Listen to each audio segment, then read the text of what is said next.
Do do do, theme song. Do do do, I'm broke, so this is my theme song. Do do do, just imagine this is an awesome theme song. Do do, theme song. Left of the box.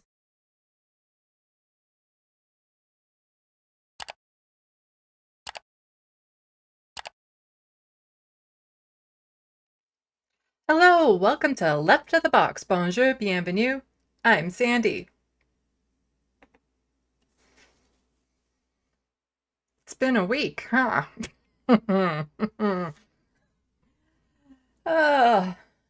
Thank you everyone for coming out so far. In the sandbox, we have Looney Tunes 9000, Mud Buds, Hermit Horologist, and Hunger Games 1989. Thank you for coming out and hanging out in the sandbox. I really appreciate it.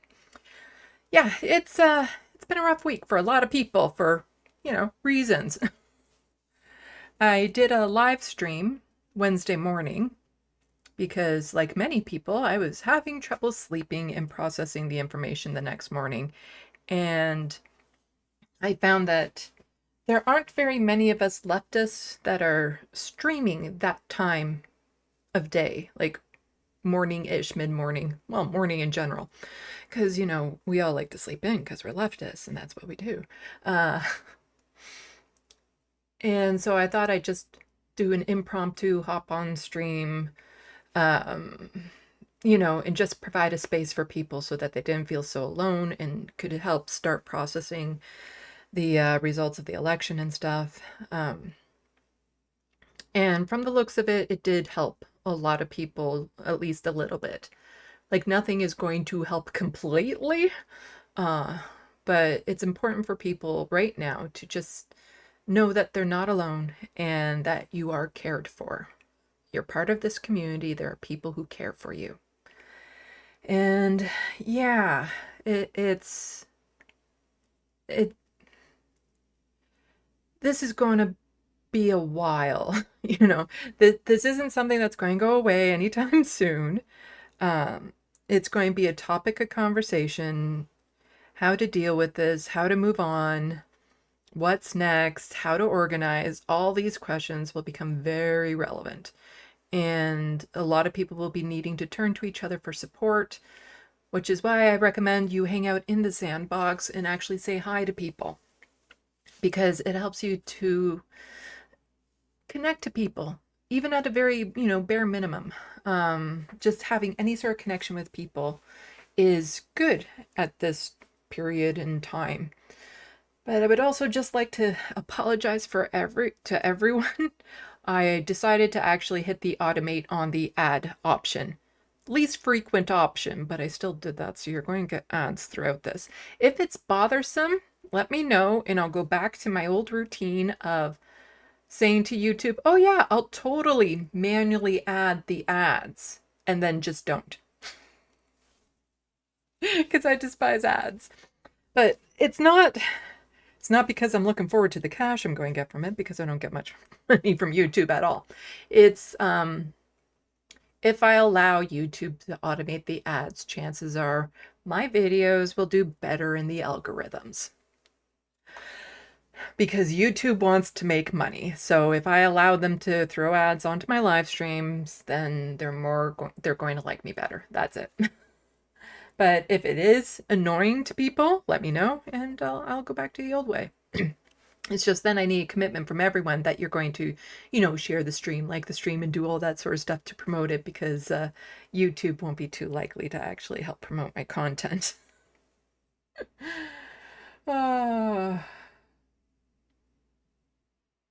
Looney Tunes 9000, I was working, that's why I wasn't available to mod Wednesday morning. Don't worry about it, work comes first. Actually, I'm just going to turn this off. I find it incredible that we're in November and I still need a fan on from time to time. The weather has just been, just existential dread on top of existential dread. This is what the weather is right now with everything else that's happening. Oh, and I just recently found out that the Majority Report did actually clip my phone call that I did with them last week. They tagged my Left of the Box account which is cool. I like that. So everyone, be sure to go check out that clip of me on the Majority Report. Talking to Sam.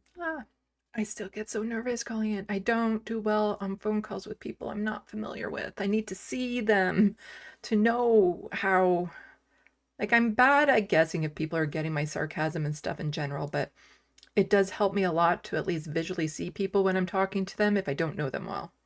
Just so I can get an idea if they're picking up on my sarcasm, if they're about to talk, am I cutting them off? Are they giving me time to talk? Like all of that.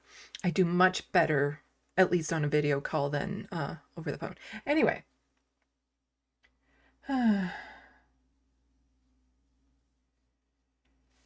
Let's see.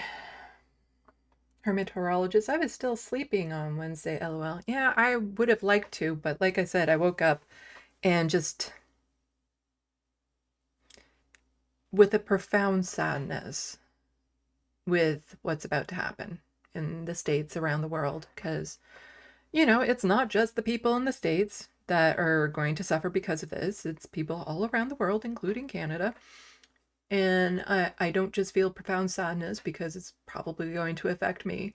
I just have intense empathy, and that makes, you know, that makes being a human really difficult. Having this level of empathy where you care so much, you know, my life would be so much easier if I was a psychopath. I'd have it made. I'd have no problems at all. If I were just switch off that empathy and become a narcissist, then yeah, I'd be doing pretty good. But I do have empathy, and you know, I feel for the people in Gaza because everyone keeps on saying, "Oh, well, how can it get worse under Biden? Like what it's already happening." It's like, no, it's going to get worse, and it's going to get worse in ways we can't even imagine right now. One, like I even suspect that, you know, the United States will actively get involved. Like it's just, oh, ah. But Trevor Boren saying Trump should be in prison, not the White House. Yes, and that's part of the problem was the Dems never actually held him accountable for any of his crimes. They just let it go under the radar. They just, you know, the fact that he incited an attempt at an insurrection.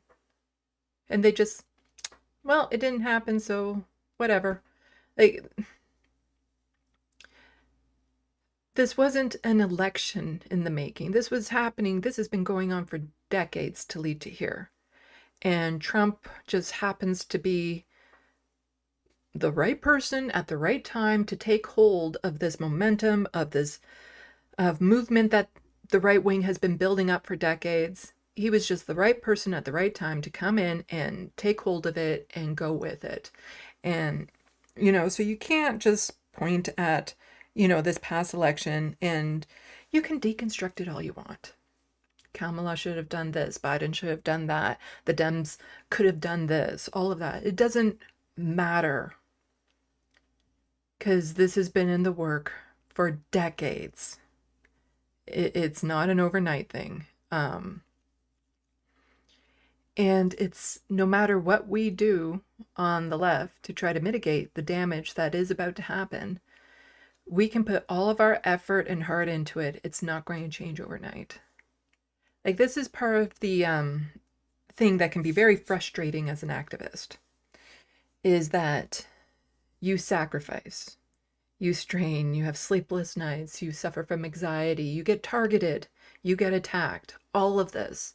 And you're doing all of this, and all that you might be able to do at the end of the day is plant seeds. You're planting seeds for a garden you might not ever see grow. But without you doing what you're doing now, that garden will never bloom. So it's important to keep in mind that it's not even just about fixing now, it's about fixing the future. Because everyone keeps on saying, you know, ooh, the youth are the future, which is very scary in this instance, considering what Gen Z is. Anyway, that's a whole other discussion. But, you know, I keep on hearing the phrase like, oh, the youth are the future, the future, the future. And to some extent, yeah, they are the future. But right now, we are their present. Okay, we are the present. We have the ability to change now. And we have the ability to plant the seeds to make the tools that the future generations will use to correct this wrong. And it's important to stay focused on that. Like, I know I've seen a lot of leftists on the verge of wanting to quit, feeling burnt out, wondering if there's any point to this. And yes, there is. But again, part of the frustration, especially being a leftist YouTuber, is you feel like you're screaming, you have the message, and a lot of us are right. We are right on what the parties should have done, what they should be doing. And it's like our message isn't getting out there because it is literally not getting out there. You know, it's not even that people aren't listening to us, it's that it's literally not getting outside of our echo chambers. And that's a lot to do with the social media, the algorithms, the right-wing hold on mainstream media, on social media. And it makes everything much more difficult. But it's not that our messaging is ineffective necessarily. It's that it's not getting to the masses. And so what that means on our end is we have to change our tactics. We have to keep that in mind. We have to find ways of reaching people that we currently cannot reach. And that is not an easy thing to do. And I don't necessarily have the answers for that because I still don't even have 10,000 subscribers to my channel. So I don't know how to get out there. In fact, I've actually lost over 30 subscribers in the past few days, which is just like, okay, yeah. I can't wait till I get to the subscriber count where it can fluctuate, and I don't know because the number just kind of stays the same because there's enough people where, you know, if I lose 10 people, it doesn't actually show. But yeah, we have a long road ahead of us, and the thing is that on this road that we are currently traveling, we have to build it going forward. Like we actually have to, okay, we see the road up there, it ends, now we have to build onto the next part and the next part and the next part. So the road is not complete. It's not that easy. We actually have to do it as we go along. I'm going to quickly check the sandbox. I do have some just general Canadian news that I wanted to touch on. And then I'll get more into the election in the States. I'm not going to do like any analysis of it really, because that's all out there for people if you want to see. And please go back and watch my stream that I did on Wednesday. I should really work on clipping it. I said some really good things during it. So I'll work on clipping some of those things just to get the message out. And then I'll talk a little bit about organizing. Because I've been involved in activism. I know a little bit about a little bit. So first, let's check the sandbox.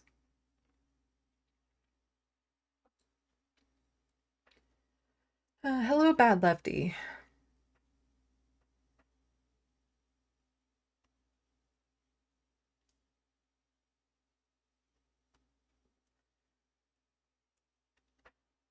Hermit horologist, and now he gets away with most of it. Ugh.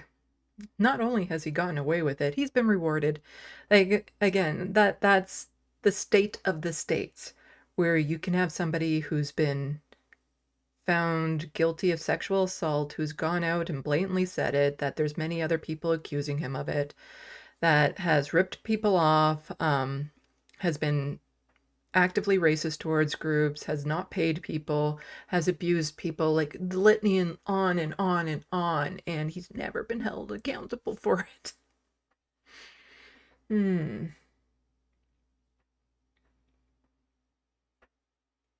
Hunger Games 1989. So if I try to rob a bank and I'm not successful, I shouldn't be charged or go to jail time because Trump got away with worse. It would be, you know, nice to think that now we can go off and at least attempt crimes, and if we fail, nothing lost. But then if we actually go through with it, then we've gained by being a crook. The law enforcement, the court systems in North America were never designed to hold the powerful accountable. They were designed to allow the powerful to get away with it. You know, prisons are full of people who haven't harmed anyone, and yet the people responsible for the most amount of harm never see a day behind bars. That is our systems. Believe it or not, I actually have that line in my book that I just wrote. Like I said, the book that I just wrote for the Derby, Necroplasm, there's a lot of politics in it, and it goes along that lines as well. But it's also very, very true. The vast majority of people behind bars haven't actually harmed anyone.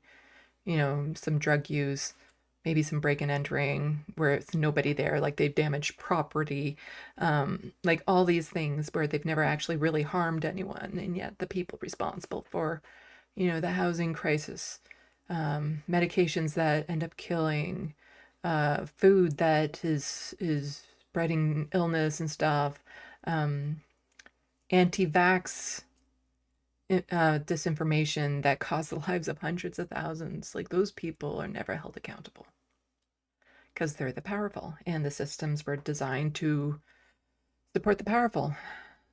That's all. That's what it is.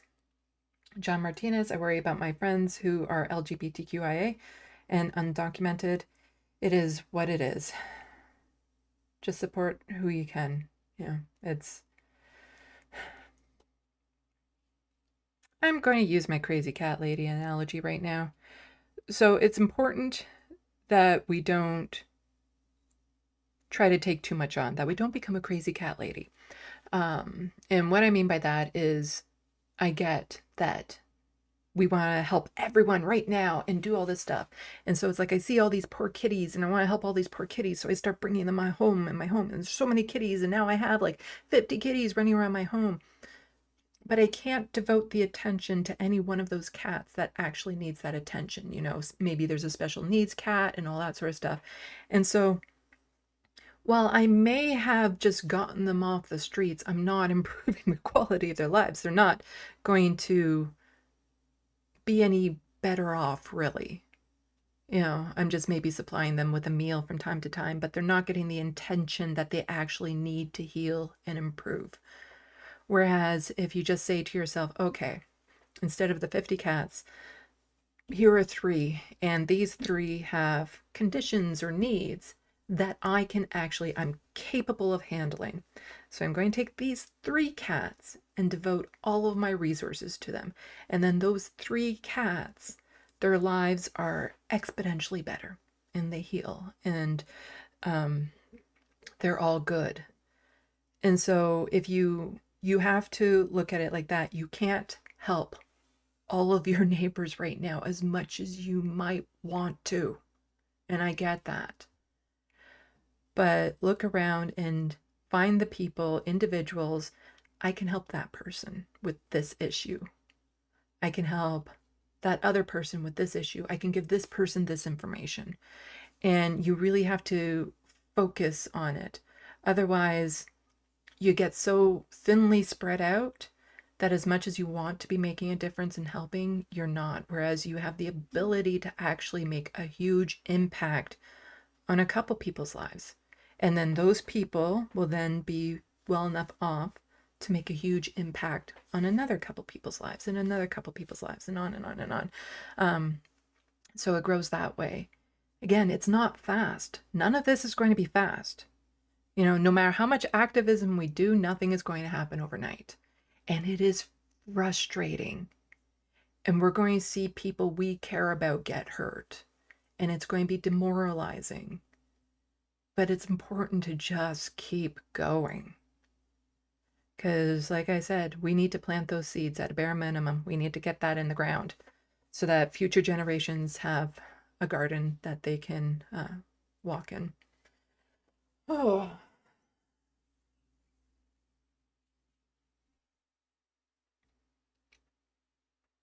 John Martinez saying quitting and burning out is what they want us to do, but I can't and I won't until my last breath. Looney Tunes 9000 says you should be working on the Anna Kasparian video. I plan on it. Just need to see what kind of fallout she has from the election. And then that might be the little bow at the end of what I'm thinking about writing. Until then, I'm going to be working on the Tim Pool Sam Cedar video that I wanted to do. just going over a section of their debate that I don't feel comfortable putting into my live streams because of how content warning-ish it is when they're talking about a person's right to an abortion if they were sexually assaulted. I have words for that. I have opinions on that one. Somebody who has the capability of carrying a child. Oops, jumped.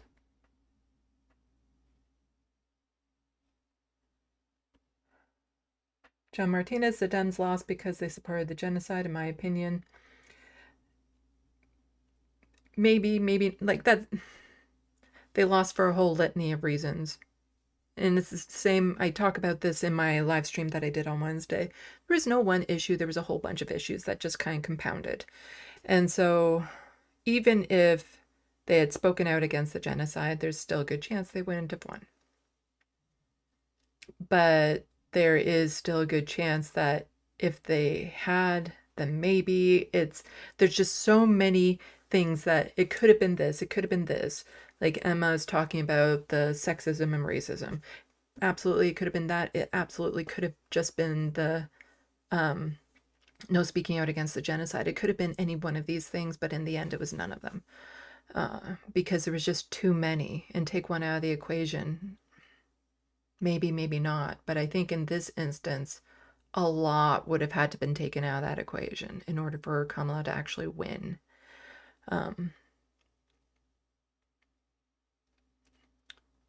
She was never going to win it. Like, it was just, Biden definitely wouldn't have won it. Again, this has been decades in the making. And there is like a widespread sickness in a lot of the people in the USA. Also here in Canada. And we'll get a little bit into that. And we need to start treating the sickness as opposed to just hoping we can put a Band-Aid on it every time there's an election coming around.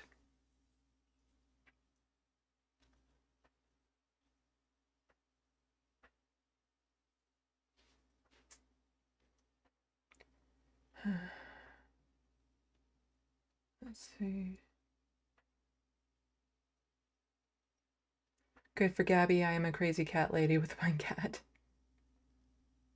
Auntie K's Tarot, hello. Welcome to the sandbox. I am listening and working. Tom Trask, funny, it's November here and the month to plant trees around here, and I found working on that quite therapeutic. Yes, one of the best things to do for yourself is actually to do other things to help the community around you, to plant new life, grow trees, plant plants, help your neighbor, do something actively like that. Because sometimes when you can't feel like you can help yourself, you can help other people. And sometimes that's just enough. It's just enough to make you feel a little bit better knowing that you're making somebody else's lives a little bit better. Let's see. Also saying, I'd rather fail having made at least one principled stand. Shemagli, it's a war on women and minorities in the U.S. I don't think Harris could have won no matter what she did, and she didn't even fight. Yeah, there was so much she should have done, could have done. Same with the Dems in general. And in the end, you have a candidate who's perfectly qualified to do the job, ran probably well, no, it wasn't the best campaign. In their minds, the best campaign that they could have done for the American people in general. And she still lost to the worst person. Just the worst person possible. It's, yeah. Like, no one thing they could have done would have made it better. They would have had to start, again, it goes right back to they needed to hold Trump accountable after January 6th. That's where it needed to start. And they didn't do that. And it's almost like because they didn't do that, that was the butterfly effect. And I don't think there's anything that could have been done after that fact, after Trump got away with that, that would have prevented this election from turning out the way it did.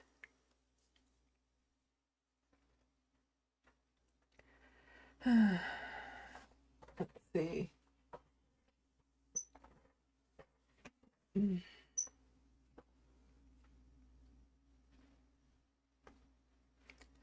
Okay, yeah, people are very chatty in the sandbox. Yeah, I know. People are very heated about this, and yeah, it is.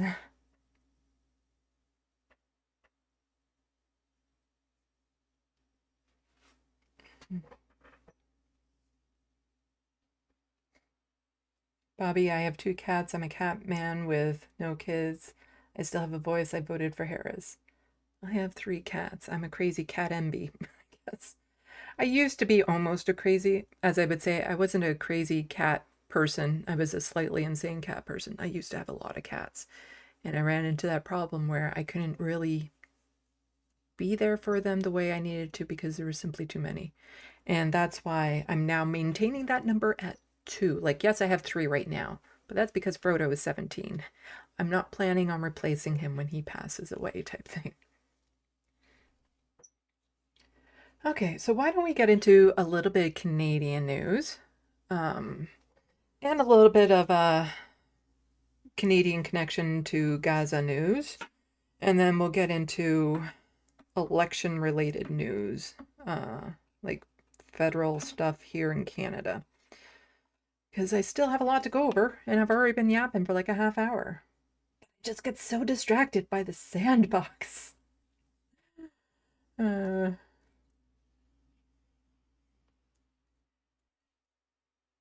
A lot of people still talking about the election stuff. So how about I can have plenty to say on it, like, the Dems, maybe they were trying to lose and stuff like that. I'll be repeating a lot of stuff that I said on Wednesday, but why don't I save that until we actually start talking about that and organizing and all that sort of stuff. So, a little while ago, there was like this big news in the news, I guess. Yeah, I guess that works. About Tenet Media, Russian interference or influence with social media people, and it kind of blew up, and that actually had a huge Canadian connection. Some of the people that were heading that up are Canadian, and so one of them, the government is here like, we need to talk to you about this. And that was Laura Chen that they wanted to talk to. And so they got her in front of a committee, and that was absolutely useless what happened. But still, it's an interesting update to go with. So we'll go here. And this is from antihate.ca. Canadian CEO of far-right media company refuses to answer MP's questions about Russian money. I feel Ms. Chen is making a farce of this committee, and it's deeply disappointing. Canadian YouTuber and CEO of the far-right Tenet Media, Lauren Chen, appeared before a parliamentary national security committee to discuss the allegations she took money from Russia state media. Despite having parliamentary privilege extended to her for the appearance in front of Standing Committee on Public Safety and National Security, she refused to respond to asked questions by the committee. Chen and Tenet Media are at the center of an investigation into Russian nationals that there's no way I'm going to be able to say these names, alleging violations of the U.S. Foreign Agent Registration Act and conspiracy to launder almost $10 million through payments to Tenet Media. Chen read a lengthy statement that explained she would not be testifying, as statements in Canada may impact the case in the United States, adding that she would return after disclosure is complete in the American case. Unwavering in her response to any question, even refusing to confirm her name and citizenship, Chen answered every question from the committee the same way. For the reasons already given, I have no comment. Members of Parliament who attended to question Chen expressed frustration at her answers, and that she needed to be summoned to appear, something that was called quite rare by one member. I feel Ms. Chen is making a farce of this committee, and it's deeply disappointing, says Raquel Dancho, Conservative MP for that place, St. Paul, Manitoba, and vice chair of the committee. The committee voted unanimously to compel Chen to answer their questions, which means nothing. After several MPs tried to ask Chen questions, NDP MP Alistair McGregor moved a motion that the committee instruct the clerk and analysts to prepare a report to the House, which the chair shall table forthwith, outlining the potential breach of privilege concerning Laura Chen's refusal to answer the questions of the committee. The motion was carried unanimously. You know what I mean.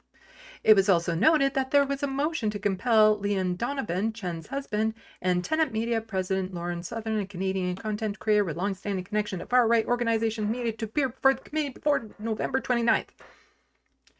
Okay. Don't need to go through the rest of this. I did a video on Tenet Media and all that sort of stuff, so people can go back and watch that video. But there's also a nice little breakdown by the fabulous, amazing Rachel Gilmore, independent journalist here in Canada. She does fantastic stuff. So I recommend like everyone go and follow her and stuff. She summed up that article in like 2 minutes. So Rachel Gilmore tweets out, far-right influencer Lauren Chen was just hauled before a parliamentary committee to testify about her alleged role in Russian propaganda operations. She founded Tenet Media, which allegedly hired right-wing influencers to spread Russian messaging. Things went badly. Lauren Chen, the influencer accused of aiding a Russian propaganda operation. You know, the one that ended up involving a bunch of right-wing influencers like Tim Pool, Lauren Southern, and Benny Johnson, who were paid eye-popping sums as part of an alleged Russian propaganda operation that they say they had no idea about. Yeah, well, Lauren, who was a founder of Tenet Media, which is the outlet at the center of this alleged propaganda operation, and who the DOJ indictment describes as literally texting with her husband about their investors being the, quote, Russians, was hauled before a Canadian parliamentary committee today, where she was pressed on her alleged role in the Russian propaganda campaign. And it went, poorly. Like, I'm talking, she wouldn't even confirm her own name poorly. Here's a little summary I made that captures the essence of her answers. For the reasons already given, I have no comment. For the reasons already given, I have no comment. For the reasons outlined in my opening statement, I have no comment. For the reasons already given, I have no comment. For the reasons already given, I have no comment. Reasons already given, I have no comment. As I explained in my opening statement, at this time, I have no comment. For the reasons already given, I have no comment. For the reasons already given, I have no comment. For the reasons already given, I have no comment. Literal target of a questions. Because while neither she nor her husband have been charged, she still described herself today to the committee as a, quote, target of a criminal investigation. And while the proceedings would be covered by parliamentary privilege in Canada, which means she can't really get in trouble for the things she says, that wouldn't be the case, according to her, in the United States. Still, her answers seriously pissed off the parliamentarians whose time was being wasted. But before the MPs agreed unanimously that her refusal to answer their questions could constitute a breach of privilege, which in turn could result in a serious slap on the wrist by the Speaker of the House of Commons, Liberal MP Nate Erskine-Smith had to get in one last sick burn. What would you call someone who accepts $10 million from a foreign adversary to run a covert propaganda operation on behalf of that foreign adversary? What would you call that person? For the reasons already given, I have no comment. Well, I will answer it then. You would call that person a traitor. Ouch. Now, Chen has offered to return after the investigation has been completed, and she's sure that no further proceedings will be taken against her. Then she says she'd be happy to answer all their questions. So, I guess we'll see if that happens. But until then, what do you think of all this? And she also had, so this is a longer breakdown. We're not going to listen to the whole thing because it's very repetitive. Again, this is just... For the reasons already given, I have no comment. For the reasons already given, This is over a minute and a half long. For the reasons outlined in my opening statement, I have no comment. For the reasons already given, I have no comment. For the reasons already given, I have no comment. I have no comment. For the reasons already given, I have no comment. For the reasons already. And so this is from Luc Lebrun. Far-right influencer Laura Chen has been summoned by Parliament. She's set to testify for 2 hours, but says she will refuse to answer questions. This is Chen's first appearance since the U.S. Department of Justice indictment linking Tenet Media to Russia. And I just wanted to scroll down. People can go and look at these, but, you know, there's no point in finding out what her answers are and stuff because, you know, she doesn't say anything. But I just found this funny.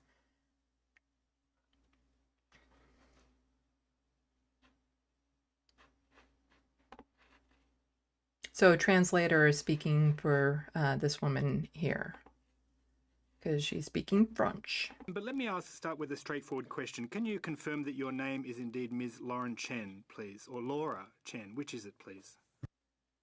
For the reasons already given, I have no comment. But let me start with a straightforward question. Can you confirm that your name is indeed Ms. Lauren Chen, please? Or Laura Chen? Which is it, please?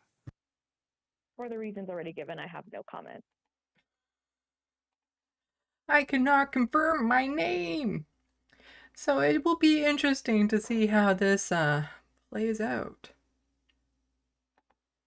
I didn't have too much on that. I just thought it was an interesting update that I could give people. Let's see. Oh, no, that will be next after I do this. Okay. Yeah, I just thought that was an interesting update on that story. I'm sure more will be coming out, and it'll be interesting to see what the connections are and so on and so forth. So, quick check in the sandbox, and we'll get on to some Canadian connections to stuff that's happening over in Gaza with Palestinians. I don't have like too much news on the docket right now, just given the big stories of this past week, and I think a lot of the media in general has been focused that way, but you know, it's still important to keep uncovering everything else. You know, we can't just focus on one thing. There's still all these other stories that need to be talked about and whatnot.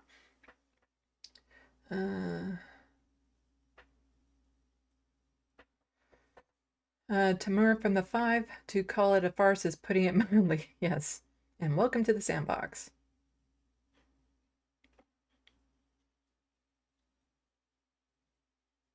Soul Life, is it called the sandbox because we're pieces of shit? What kind of sandboxes do you play in? No, it's called the sandbox because this is left of the box and my name is Sandee. So if you take the sand from my name and you put the box, you get sandbox. That's as much thought as went into it.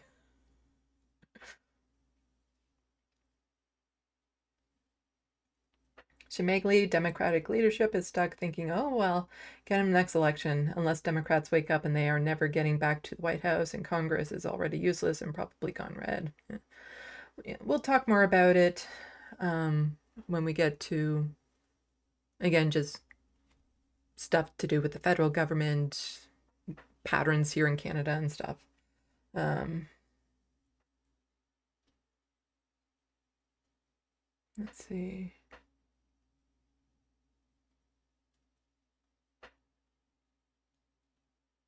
Solar used to watch Lauren back when she went by Roaming Millennial on YouTube.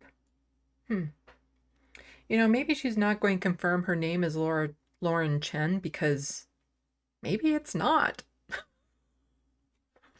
You know, maybe that's not actually her name. I other than I know she's right wing, I believe she's a residential school denier, or I think I might be, or is that Lauren? No, I think that's Lauren Southern, another Canadian right winger. Yeah, I don't really know much about her. Let's see.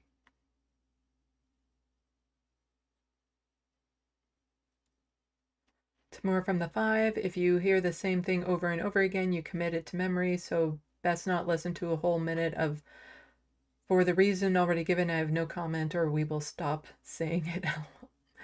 I didn't need to play the whole thing. I think we got it. Bad Lefty, to be frank, no comment is the best friend of guilty person from many times guilty person. PB, so I'm sorry, I don't know what the poppy is for. It was used as a symbol for Salvation Army here, but it may mean something else to other countries. Well, here in Canada, it's November 11th is Remembrance Day, remembering all the people who lost their lives in the wars and stuff of that sort. And the poppy is the symbol of that. And so people wear that around Remembrance Day. And there is a poem that's related to it.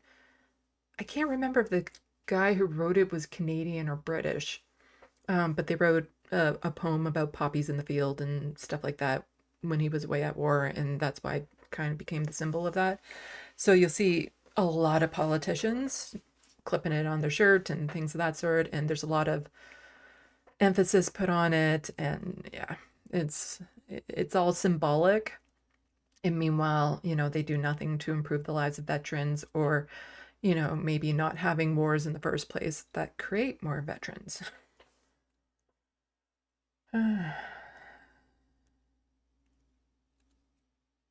see. Yeah, Ted Kendrick, the poppy was never intended to celebrate war and soldiers, but to remember so we never have war again. Tom Chass, I think it's for Veterans Day, Armistice Day. I've noticed in Canada they wear poppies from the beginning of November to November 11th. Yeah. So it's November 11th. It's referred to as Remembrance Day here in Canada. And there's usually lots of ceremonies and stuff around that time.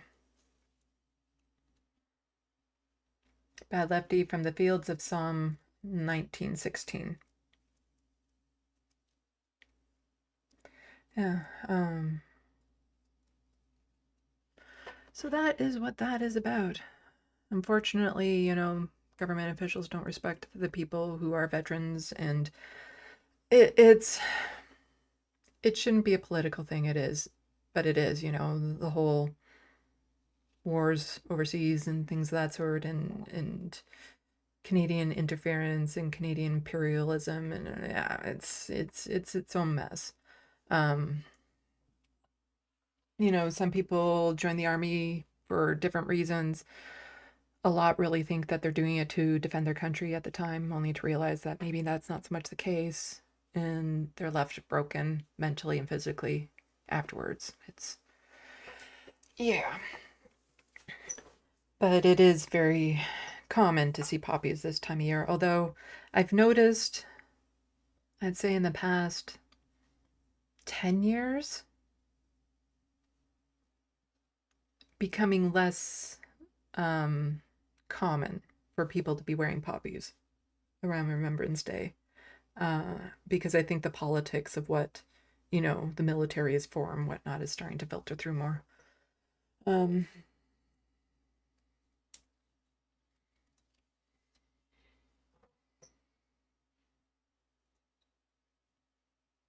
Sorry, I always get so distracted by the sandbox, especially when lots of people are in there.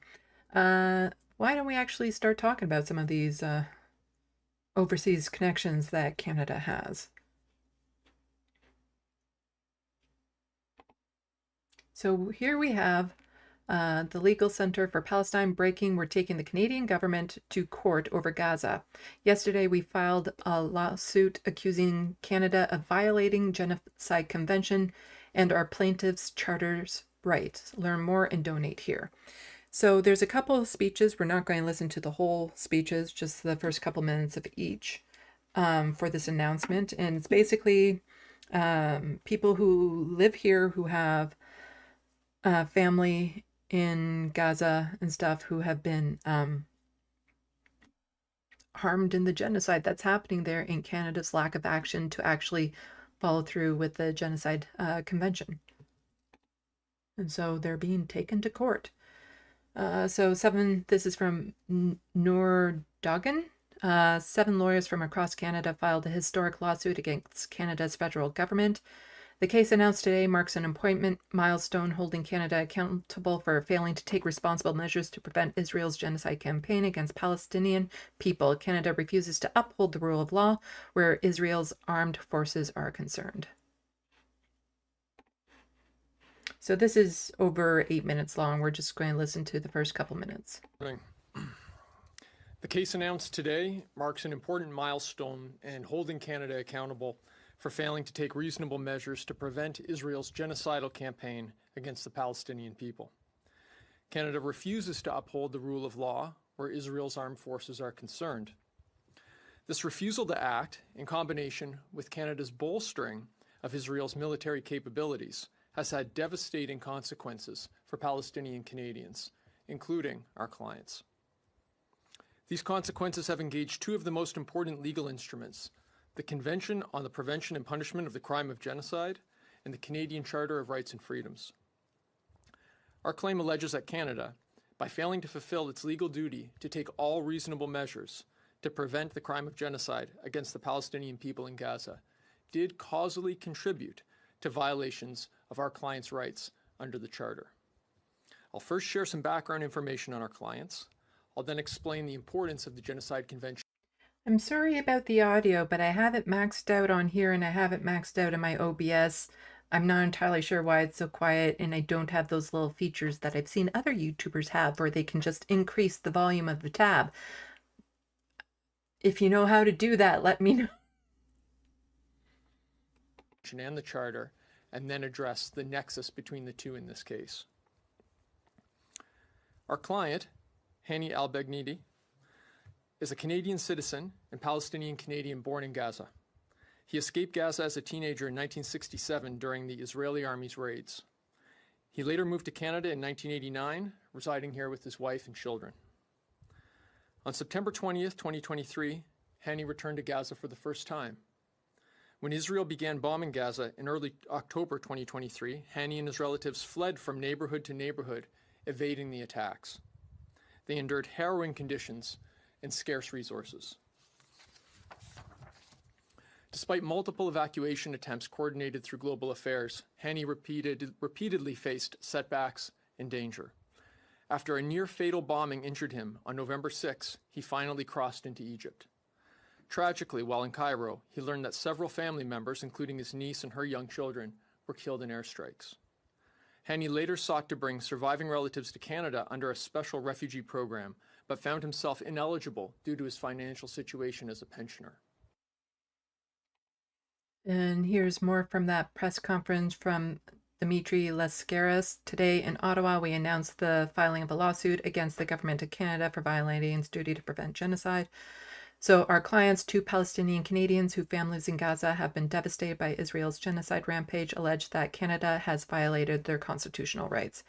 It is time for Justin Trudeau and Melanie Joly to answer for their support for Israel's genocide. And again, we're just going to watch the first couple minutes of this. It's over 6 minutes long, but I do recommend that people, you can find this on Twitter. I'm sure it's on YouTube as well, these videos, and watch them in full.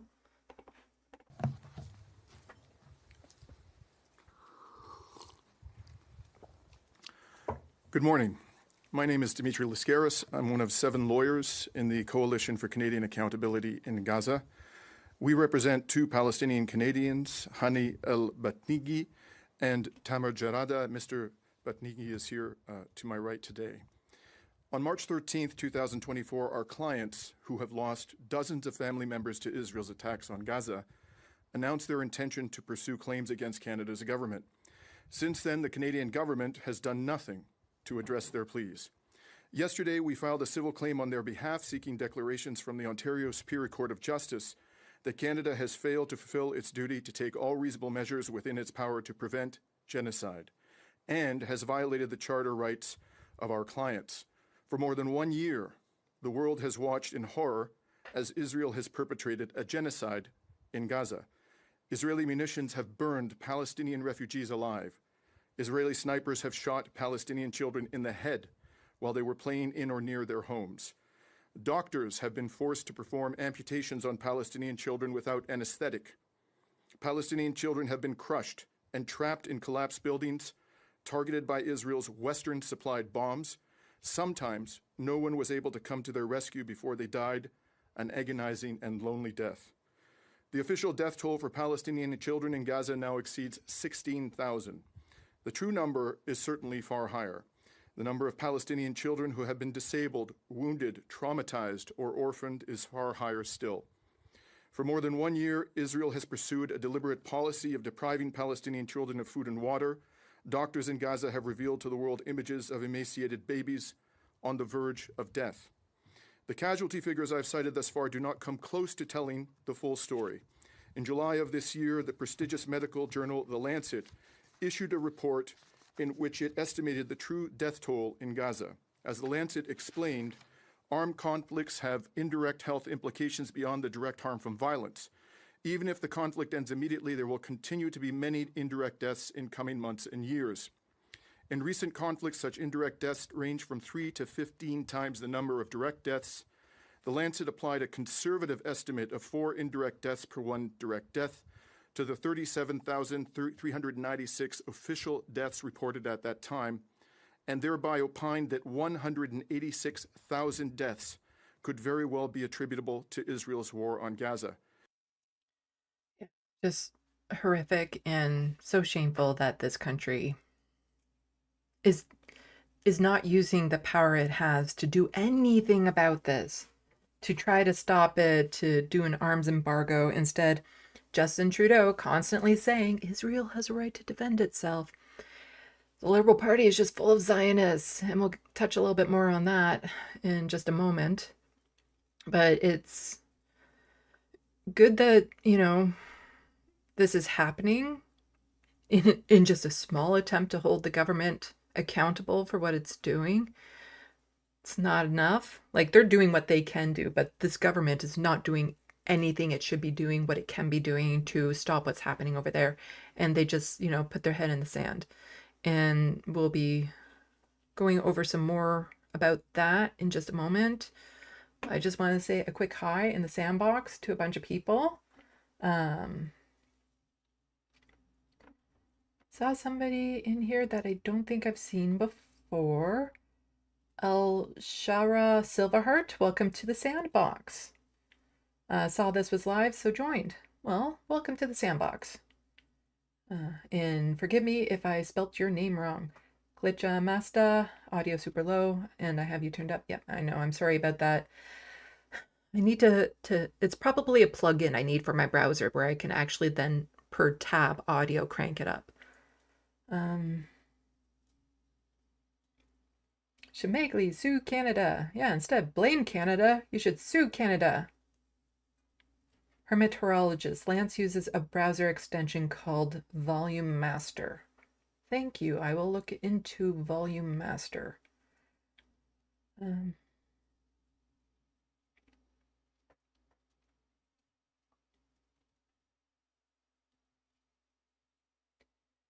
Okay.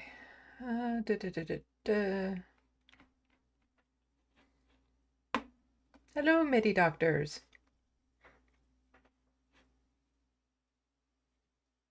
No, I didn't catch what you were watching reruns of.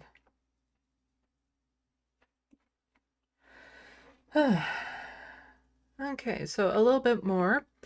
In my last news live stream, so on November 4th, I did a live stream as kind of a way to help people distract from the election that was going to be happening the next day. And I talked about how there was a new anti-Semitism handbook guide about like, oh, this should be the definition of anti-Semitism. And in it, there was a lot of things like you're not allowed to criticize the government of Israel, the state of Israel, and all this sort of very Zionistic language, which would actually hamper the freedom of speech of a lot of people in just the language that they were using and all this sort of stuff. And not shocking, the same people who, supported that handbook and that guide and labeling to anti-Semitism are a little bit upset that the Canadian government also wants to do that for anti-Palestinian racism. So this is from Sam Hirsch. The assumption here is that Palestinian safety puts Jews in danger. It's no surprise that the same organization that was the driving force behind opposing a definition of Islamophobia in 2017 is now the driving force behind opposing the definition of anti-Palestinian racism. And so this is CIJA, that's the APAC of Canada. Pretty much the Center for Israel and Jewish Affairs. Just a Zionist organization. And they're saying, we are alarmed by a recent post from Canada's Special Representative on combating Islamophobia, suggesting the government of Canada is considering definition of is considering a definition of anti-Palestinian racism. They're considering it. How dare they? How dare they? Current definition classify basic expressions of Jewish identity in support of Israel, such as wearing an Israeli pin, opposing BDS, or disagreeing with the Nakba narrative as racist.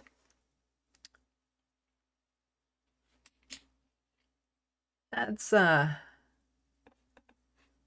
disagreeing with the narrative. There's the truth, and then you're denying the truth. Those are the two. You don't disagree with the narrative. You lie. The Nakba happened and it was horrible, and denying it happened, it's like people here denying that residential schools were bad. They were.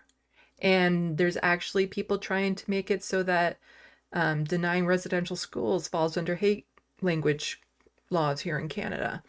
So they're so upset about this, and yet they want it so that if you say from the river to the sea, Palestine will be free, that's hate, and that's anti-Semitic. Or if you criticize the state of Israel, then it's anti-Semitic. And then they're saying that, anyone who conflates all Jewish people with the state of Israel, that's also anti-Semitic and stuff. Like, their definition of anti-Semitism makes no sense and is very Zionist biased. This concept has no basis in human right law determining existing Canadian policy and the IHRA definition of anti-Semitism. We have already engaged with the government of Canada on an urgent basis on the issue. We will keep our community updated as we continue those interventions. And this is Canadians for Justice and Peace in the Middle East. This is like the anti-Zionist group. So they're the opposite of the CIJA.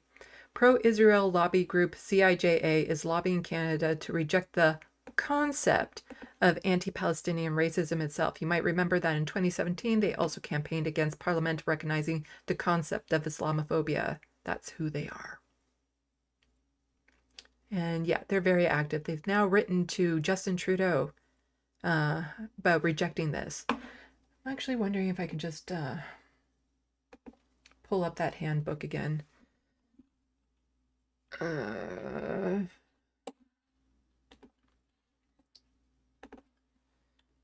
Let's see, it's the IHRA and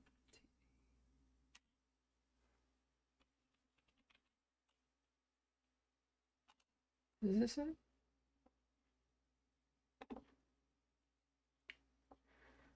No, that's not it. Canada.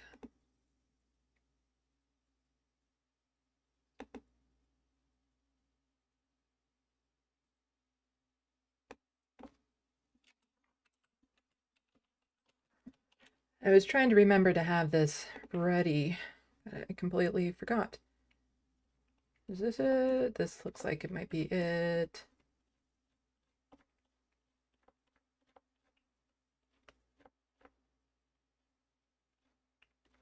There we go. Okay. So this is the Canada handbook. Boom. So here, like some of the examples of what would be considered anti-Semitic, yes, I agree with. That would be anti-Semitic, and anti-Semitism is bad. But then it gets down to things like denying the Jewish people their right to self-determination, example by claiming the existence of the state of Israel is a racist endeavor.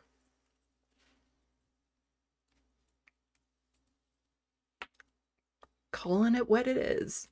Applying a double standard by requiring of it a behavior not expected or demanded of any other democratic nation. As I explained when I was going over this, there is a double standard, but it's in their favor. Using the symbols and images associated with classic anti-Semitism, claims of Jews killing Jesus or blood libel to characterize Israel or Israelis. Example 10, drawing comparisons of a contemporary Israeli policy to that of the Nazis. So you can't compare what the state of Israel is doing in Gaza. You can't compare that to the Nazis, or that's anti-Semitism, according to them. Holding Jews collectively responsible for actions of the state of Israel. It's kind of contradictory what they're saying, because, you shouldn't, you shouldn't hold Jews collectively responsible for the state of Israel, because, the whole collective assumptions, the collective punishments, like all that sort of, that's bad. It's bad. But yeah, very contradictory in what they want and stuff. And now they're just upset that somebody wants to, have anti-Palestinian racism actually defined. It's like, no, we are allowed to have all of these things as Zionists, but how dare somebody else call us out on it? It's just... And this government buckles to it all the time. All the time. Case in point. A UN rapporteur on human rights in the Palestinian territory says she was snubbed by Canadian government. Francesca Albanese was visiting Canada to urge the Trudeau government to increase pressure on Israel to end its war in Gaza. Hello, Abernathy.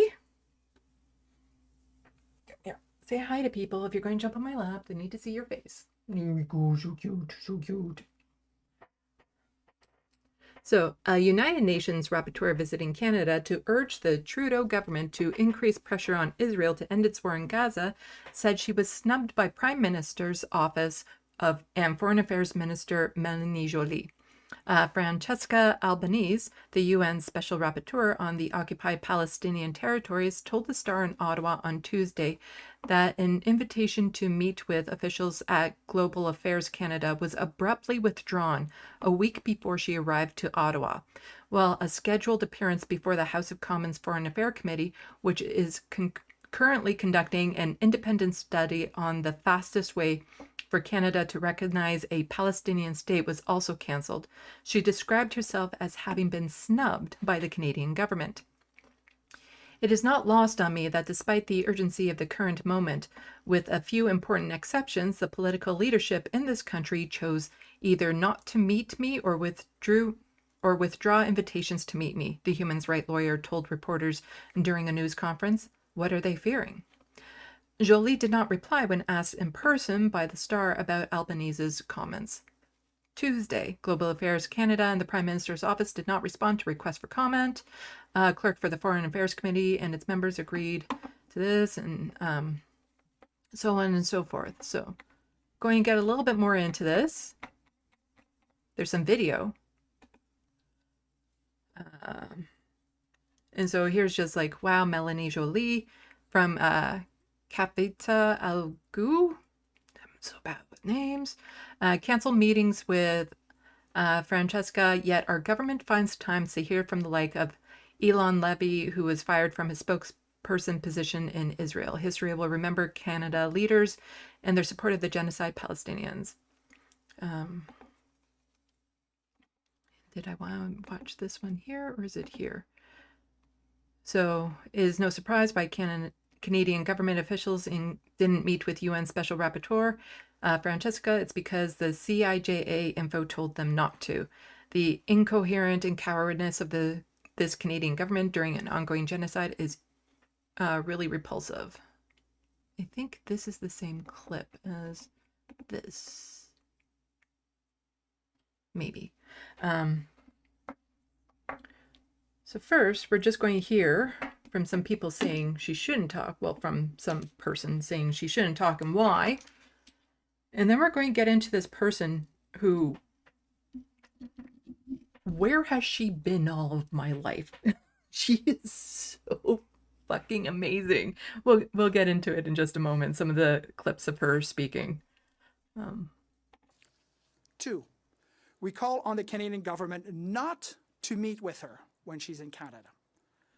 The House of Commons Foreign Affairs Committee has already rescinded their invitation to her, which is good. This toxic and hate-filled person should not be accorded the dignity of a meeting with Canadian officials. 2.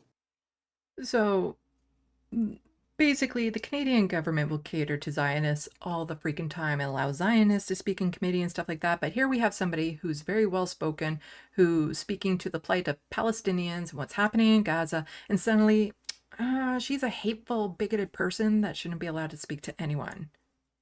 Well, let's find out more about what kind of rhetoric she spews that's just so terrible that the Canadian government said we shouldn't be talking with her. And like I said, I don't know why I didn't know of this person ahead of time. She's fucking amazing.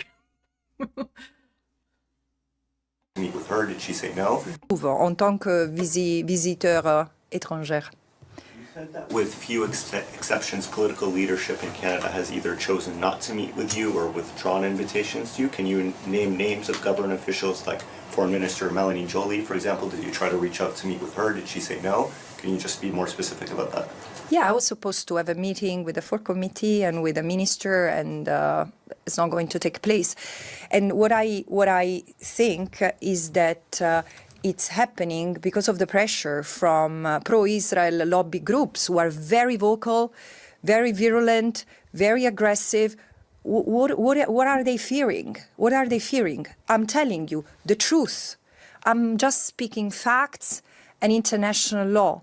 And all the talks I've had here from Montreal and in various universities and other public encounters have been incredibly powerful because they are a moment of collective grief. But there is a space for everyone to be heard and acknowledged, and clearly there is no discrimination whatsoever against anyone. But this is exactly, this is why they don't want my events hosting me to take place, because it puts them in front of a mirror. Yeah, a little bit more from her. I agree with this statement from Carrie. She's freaking amazing in how she talks. I ask about the two-state solution. The Foreign Affairs Committee here is studying what they call the quickest path to recognize a Palestinian state by the government of Canada. Do you think that is a useful exercise? Could it lead to peace if Canada does so? I beg your pardon, but I am not comfortable with language like useful exercise, while there is and imagining government officials or parliamentarians entertaining themselves in useful exercise when there is a genocide ongoing. The priority is to stop the genocide. If the government here, the parliamentarians want to call it ceasefire, call it pear and apple, call it the way you want, but this is the priority. The rest is secondary, which doesn't mean that the recognition of the state of Palestine is not important. My question is, if this country has entertained the discussions on the two-state solution, how come it has not recognized the state of Palestine?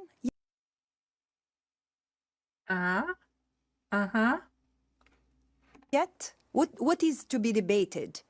So again, recognition of the state of Palestine shouldn't take time, should be automatic, should be an act of coherence. Otherwise, if you don't recognize it, it means that you shouldn't be talking about that at all. Why are you even a voice in the debate? It's about coherence. I know that Yeah, how can the Canadian government be arguing that there should be a two-state solution when they never even recognize the Palestinian state? What I'm saying is blunt. But we need to be blunt, because the impunity that has been granted to Israel for decades has led to this, which is a disaster both for the Palestinians and the Israelis. And again, diplomatic talks has been turned into a place to justify the unimaginable, the illegal. So, yes, the state of Palestine should be recognized. Let's move on. But the point, the question is not that.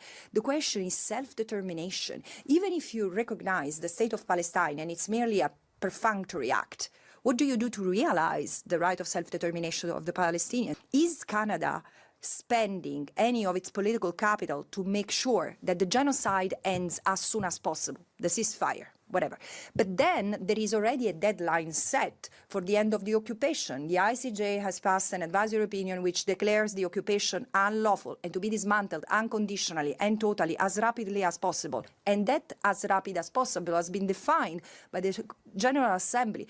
It must happen by September next year. What is Canada doing to ensure that the occupation is dismantled? And then, more than this, there is apartheid. I know that in this country you feel uncomfortable with the word apartheid, but you have to tell me why. Because Because it's being practiced here and has been forever. Together with Israeli human rights organizations, Palestinian human rights organizations, Human Rights Watch, Amnesty International, Harvard University, and thousands of Israelis talk about apartheid and give you the evidence of it. And here, like in other parts in North America, I hear, we cannot say that word. It's your problem. Again, international law is so clear that doesn't allow you to find excuses. So, however, end of the genocide, end of the occupation, end of the apartheid. This is what it means applying international law and helping build peace for Palestinians and Israelis and anyone who calls that land home. Just so straightforward and amazing. And this clip, I think, is this one? Yeah, I think this one. Okay. This is my favorite.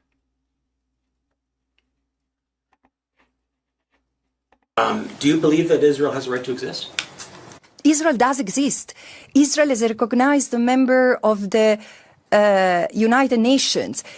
Besides this, there is not such a thing in international law like a right of a state to exist. Does Italy has a right to exist? Italy exists. Now, if tomorrow Italy and France want to merge and become Ita France, fine. This is not up to us.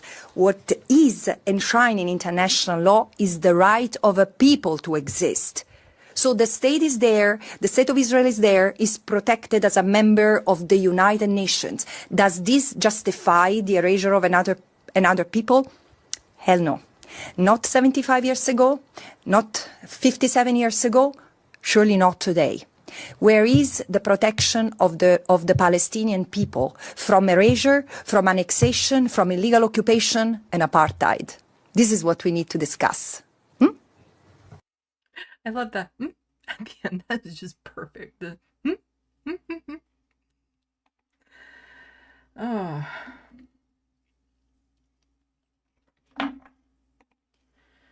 And then apparently, McGill University, how can you call yourselves a university, let alone law school, when you blocked a UN special rapporteur from speaking? So it's not just the government, it's also different universities also blocking her from speaking at their events because they don't want to deal with what she's saying. What she's saying is kind of spot on. And this is her just saying, I am so profoundly touched by this expression of support from Jewish organizations worldwide. The minions out there will be livid. Let's stay strong all together. I love this woman. I love that. The minions out there will be livid. Let's stay strong together. And this is from the Independent Jewish Voices, just saying 30 organizations issue statement in support of UN Human Rights Rapporteur Albanese, who is under relentless attack from politically motivated organizations, waxing toxic campaigns to silence her and undermine her human rights mandates. But yeah, just spot on. And then we have this video from a Canadian politician who has been very outspoken about this issue as well.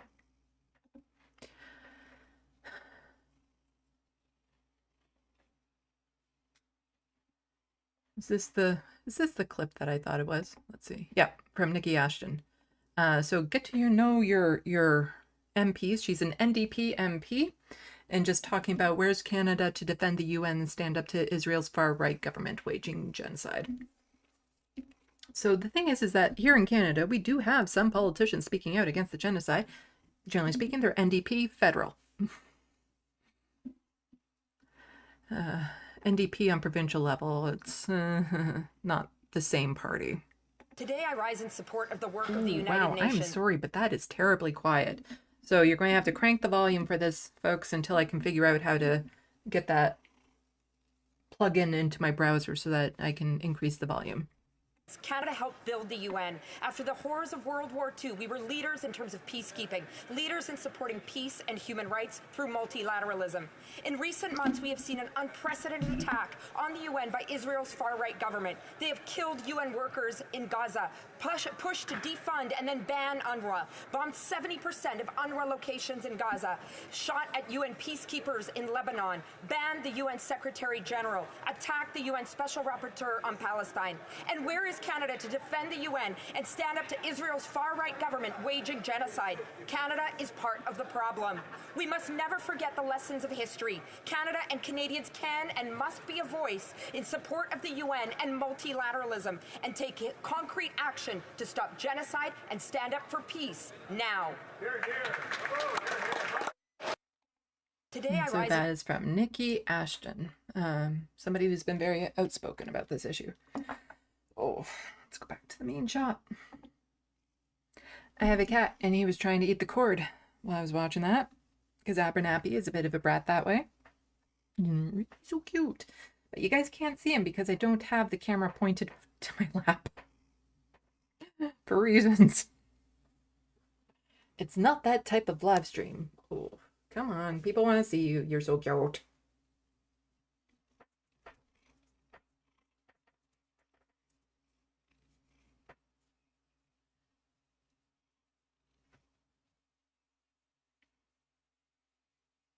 Look under his chin. That is like beautiful color under there. He has like a golden hue to him. He is a rescue kitty, a Bengal mix. I did not know that when I got him. Well, when I first spotted him, I thought he was just a very pretty tabby. And he's quite a handful at times, and he's a bit chunky. Yeah. You need to lose some weight, kitty. It's a struggle because Frodo needs to have access to food all the time. But this big guy gets into it. So I have to watch him closer.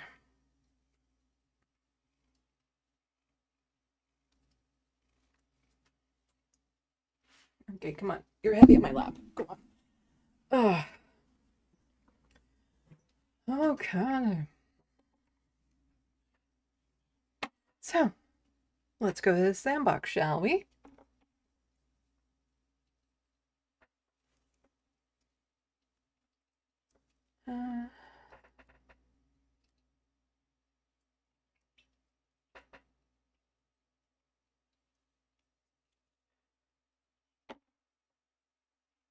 Let's scroll out.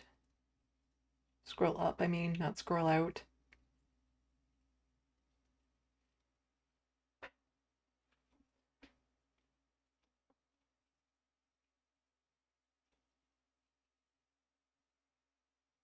Okay. Sorry. I love that you guys are super active in the sandbox, but that also means I can't, just sitting here watching me look through the sandbox isn't that interesting. So I'm going to have to, I'll try to check some of these afterwards, but I just want to skip around a bit. Tom Trask, the IHRA, International Holocaust Remembrance Association, is pretty solidly anti-Muslim, anti-Arab. Hunger Games 1989, if we are suing Canada, can we start suing the US government for all the shit they do and get away with? Isn't that like what America is known for? People suing each other for just whatever? And hello to everyone who has since joined the sandbox. Jewel Tees, B Cat. Nice to see all of you.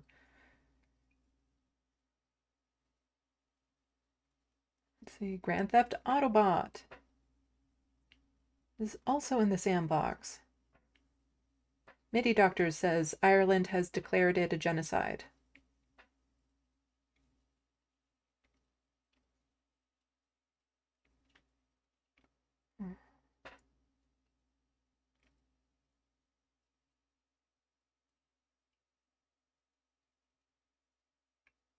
So, Life, did you guys see how Biden picked Kamala as a final FU because he was pushed out? According to Pelosi, everyone wanted to do a primary, but Biden went off script an hour after dropping out. Yeah, that was doomed for a while. The whole thing. This was set in the path that this has gone down was laid down years ago.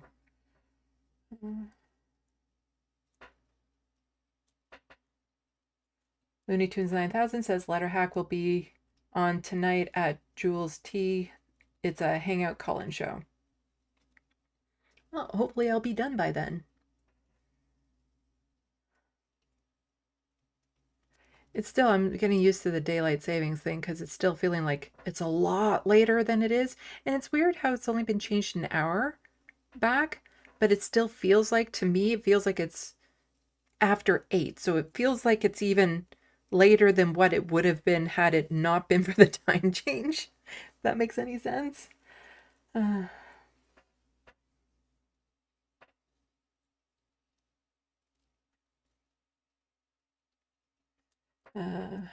see.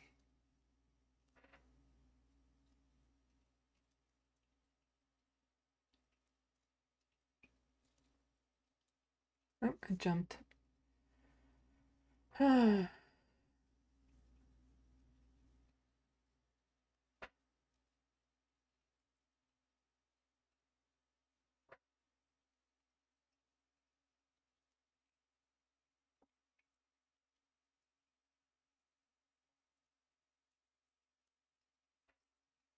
Okay. Yeah. B-Cat, don't worry, Sandy. Worried about... I don't know. Okay, now we're going to get into... So like I said, I'm not going to be dissecting the American election. It is... Lots of channels are dissecting that know more about American politics than I do. But there are connections. You know, Canada is most likely going to have an election next year. Well, we are. Not most likely, we are. If it sticks to the calendar, it would be, I think, in the fall. But the vibe everyone is kind of picking up on is that it's going to be called early in the spring. And I know some people talking on Wednesday were saying that maybe the election in the States and seeing how Trump acts and stuff like that will wake Canadians up so that they won't vote Pierre Poilievre in. That's not the case. Not the case. Because especially if there's a spring election. Because even as soon as Donald Trump gets into office and he starts doing a lot of what he wants to do, the fallout from it won't be seen on time. And even then, a lot of it won't be connected to him. It'll be blamed on somebody else. So him being in office won't do anything to dissuade Canadians. In fact, him getting voted in probably encourages the right-wing base here. So it's actually far more likely that Pierre Poilievre will be voted in because they voted Trump in the United States, which is scary. But also just how quick the liberal establishment here was to fall in line is sickening. It's sickening. You know, no calling out fascism, but we'll call out anyone who is calling what's happening in Gaza a genocide. You know, they fall in line with fascists, but in whatever fascists do. But you know, should you say, you know what, genocide bad? Suddenly the Canadian government is like, we don't want you talking. Like, to me, it's not that I wasn't expecting this. It just happened so fast, and it's so... I'm trying to find the right word for it. Justin Trudeau's tweet about the president of the United States, the new president, the old new president. Well, the Canadian Anti-Hate Network says shameful. This is not politics as normal, and you do not have to congratulate a fascist whose party and policies will kill women, lower-income Americans, and scapegoat marginalized groups. And this is what Justin Trudeau had tweeted out. Congratulations to Donald Trump on being elected president of the United States. The friendship between Canada and the U.S. is the envy of the world. I know President Trump, and I will work together to create more opportunity, prosperity, and security for both of our nations. It's just gross. Picture of them being all buddy-buddy together. Just so sickening how quick they fall in line together. And the thing is Canada going down this same route of electing a far-right fascist rhetoric? Yes, it is. Pierre Poilievre himself, as I've explained before, is a potato. Like many people have said, they would vote for a rock against Donald Trump, blah, blah, blah. Well, Pierre Poilievre is that potato. He is just that placeholder for the right-wing narrative. They don't care who that person is. They will vote for him. Pierre Poilievre himself has no personality. He has no opinions. He is just a blank and non-player character, NPC. That's all he is. And he will just do whatever the right tells him. So, as I've said, the danger with him isn't Pierre Poilievre. The danger is the right-wing rhetoric that he falls in line to. And it's a little bit on the flip side of like Donald Trump, because with Donald Trump, a lot of the fear is with him and how he leads the right-wing rhetoric. But with Pierre Poilievre, it's how he follows the right-wing rhetoric. Both extremely dangerous. And just some examples of how this is bad and all that sort of stuff. So did Pierre Poilievre get a security clearance yet? Asking for a nation. So there's been a lot of stuff in the news recently, especially with India having agents here committing assassinations. And that alert that went out to Canadians about the dangers and all that sort of stuff. And then it got brought up yet again how Pierre Poilievre doesn't have security clearance and how he's not going for it, how he's not even trying to apply for it. Yet if he becomes prime minister, he automatically gets it. I think it should be disqualifying because right now we don't know if he could or could not pass the security clearance vetting. If he can't pass it, that should be disqualifying. Security clearance should not just be granted just because. This should be done ahead of time, and if he doesn't qualify for it, disqualifying him as leader of the Conservatives or potential prime minister role. So the thing is that Yves François Blanchet, the leader of the Bloc Québécois, also did not have his security clearance when all of this was starting up. So do you know what he said? Fine, I'll get it. And he got it. And apparently he just got it. And so as David Beaudoin says, what does this tell you? Yves François Blanchet gets his top secret security clearance, reads the report, and immediately turns his attention to Poilievre. The one thing I will allow myself to say, Mr. Poilievre cannot make the necessary arrangements without obtaining his security clearance and reading the report. So basically, as soon as he saw the report and the unredacted stuff that the top secret security clearance granted you, all of a sudden he's like, so this could be a problem. I will read out the what he says because he is speaking in French and there's some English subtitles. Le reste est évident. Ça établit clairement que le Bloc québécois n'est. At least there was English subtitles when I was watching this. Okay, there it is. Ça établit clairement que le Bloc québécois n'est d'aucune espèce de façon en cause dans le phénomène des ingérences étrangères. Et ça établit sans équivoque that all party tous leaders les have a chefs reflection de to make parti ont une réflexion à faire quant à comment on how they can s'assurer ensure that their caucus que or potential leur candidate caucus ou éventuel candidat has not n'ait been, pas if at été any cost, sciemment in the ou non service of foreign interests. au service d'intérêts étrangers. Évidemment, Obviously, it comes with knowledge ça vient avec la connaissance de ce que contient le about what rapport is contained. Oops, et that was quick. About what is contained within this le report. rapport. And Et obviously, évidemment, puisque c'est le seul, since it me is the permettrai one, de le dire, oops.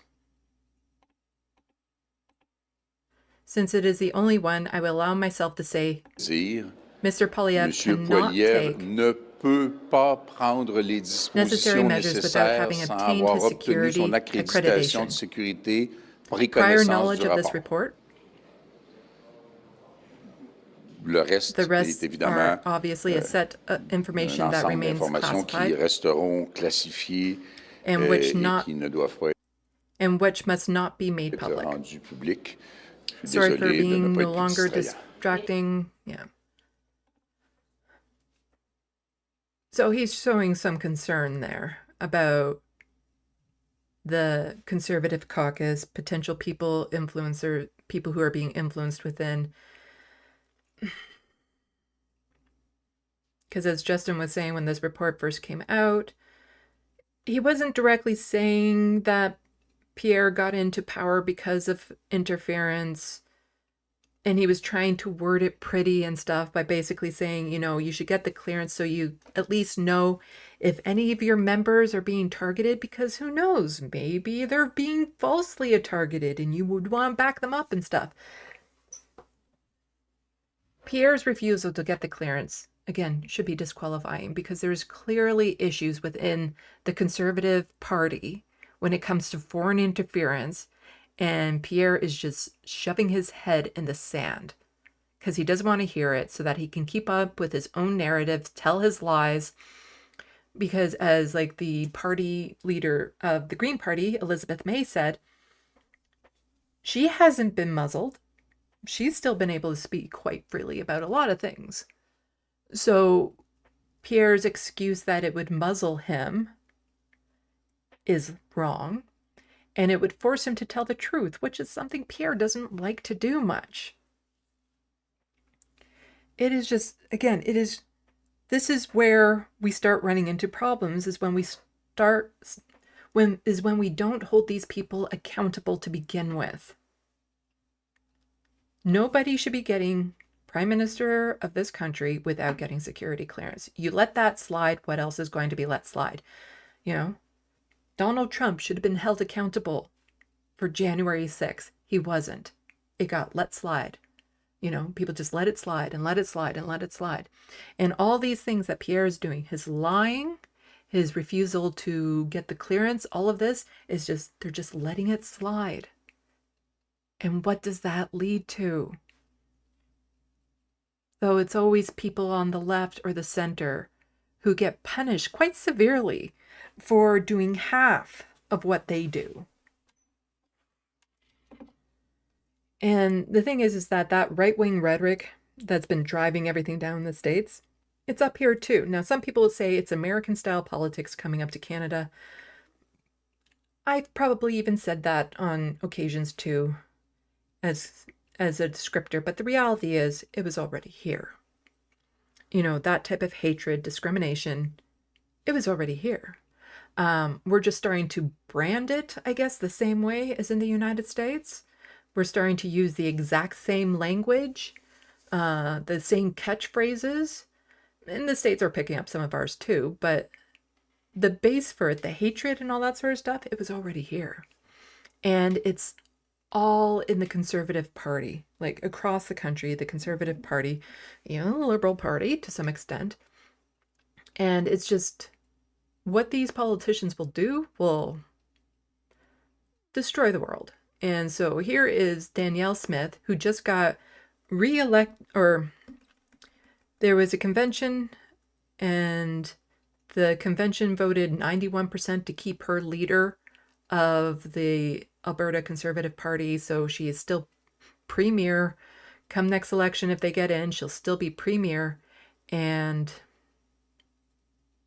this is what we can look to, like with the states and Doug Ford, Donald Trump, and the way that he wants to start drilling more and just total disregard for the environment. That's happening here too.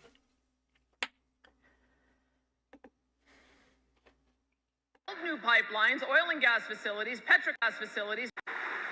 We will build new pipelines, oil and gas facilities, petrochemical plants, hydrogen plants, and more, because Alberta is an energy superpower, and that's another thing we will not apologize for either.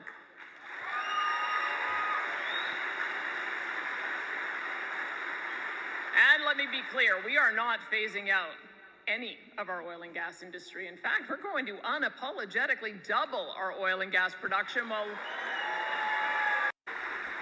And meanwhile, I am having late spring, early summer temperatures in my area. We just broke records across the board for how warm it's been. I'm in freaking November and we're in double digits. With conservatives in power, it's not going to get any better. And it's not just that, it's also LGBTQ rights. So here's a little clip from Pierre Poilievre, Prime Minister in waiting. Follow up on the previous question and the video that Danielle Smith released. Where do you represent? Sorry, where do the Conservatives stand on these issues that she talked about in the video? Oh, we stand for common sense, like on everything else. Our approach is to axe the tax, build the homes, fix the budget, and stop the crime. Catchphrase, catchphrase, catchphrase, catchphrase. And we extend that same, we extend common sense to all issues. Now, Justin Trudeau wants to use this as a wedge issue. He's now trying to distract from doubling housing.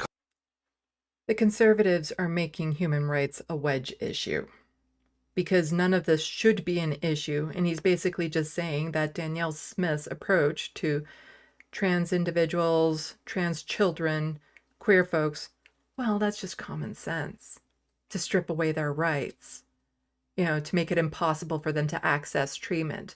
According to the Conservatives, that's just common sense. But then they'll go and blame the Liberals for trying to divide the country on issues like that. Costs, quadrupling the carbon tax, unleashing crime and chaos in our communities, forcing 2 million people to the food bank. And so he is spreading disinformation on this subject. And it's time for Justin Trudeau to stop distracting and dividing Canadians. Stop doing exactly what I'm doing. And he also is just lying through his teeth. And this is just, again, the media had a lot to do with Donald Trump's reelection.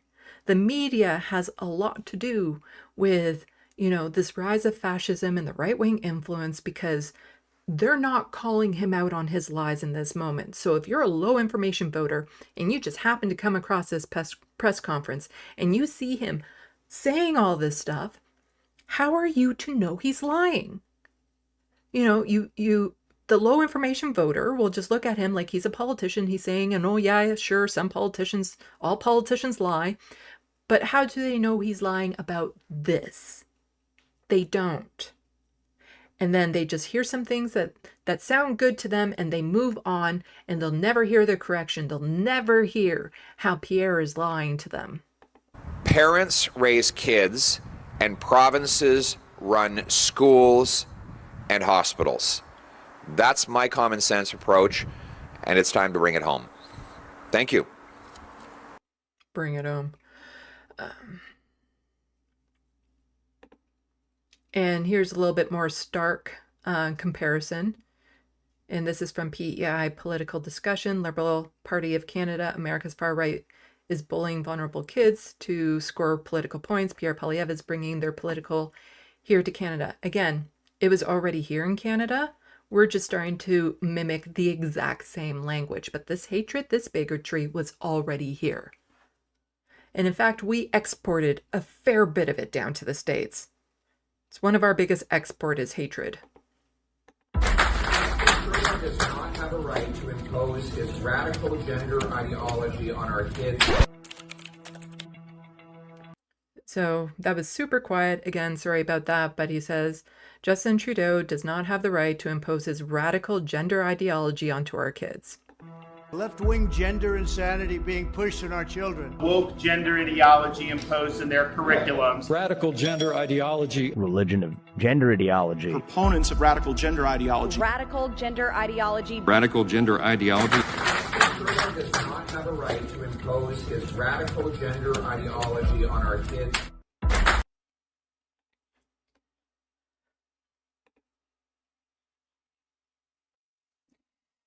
Oh. Okay, so then this gets into the next part that I want to talk about. So just go back to the main shot again. So yeah, it is scary to see what happened in the States. And my heart breaks for everyone there who will be harmed from all of this, which will be pretty much everyone except the 1%.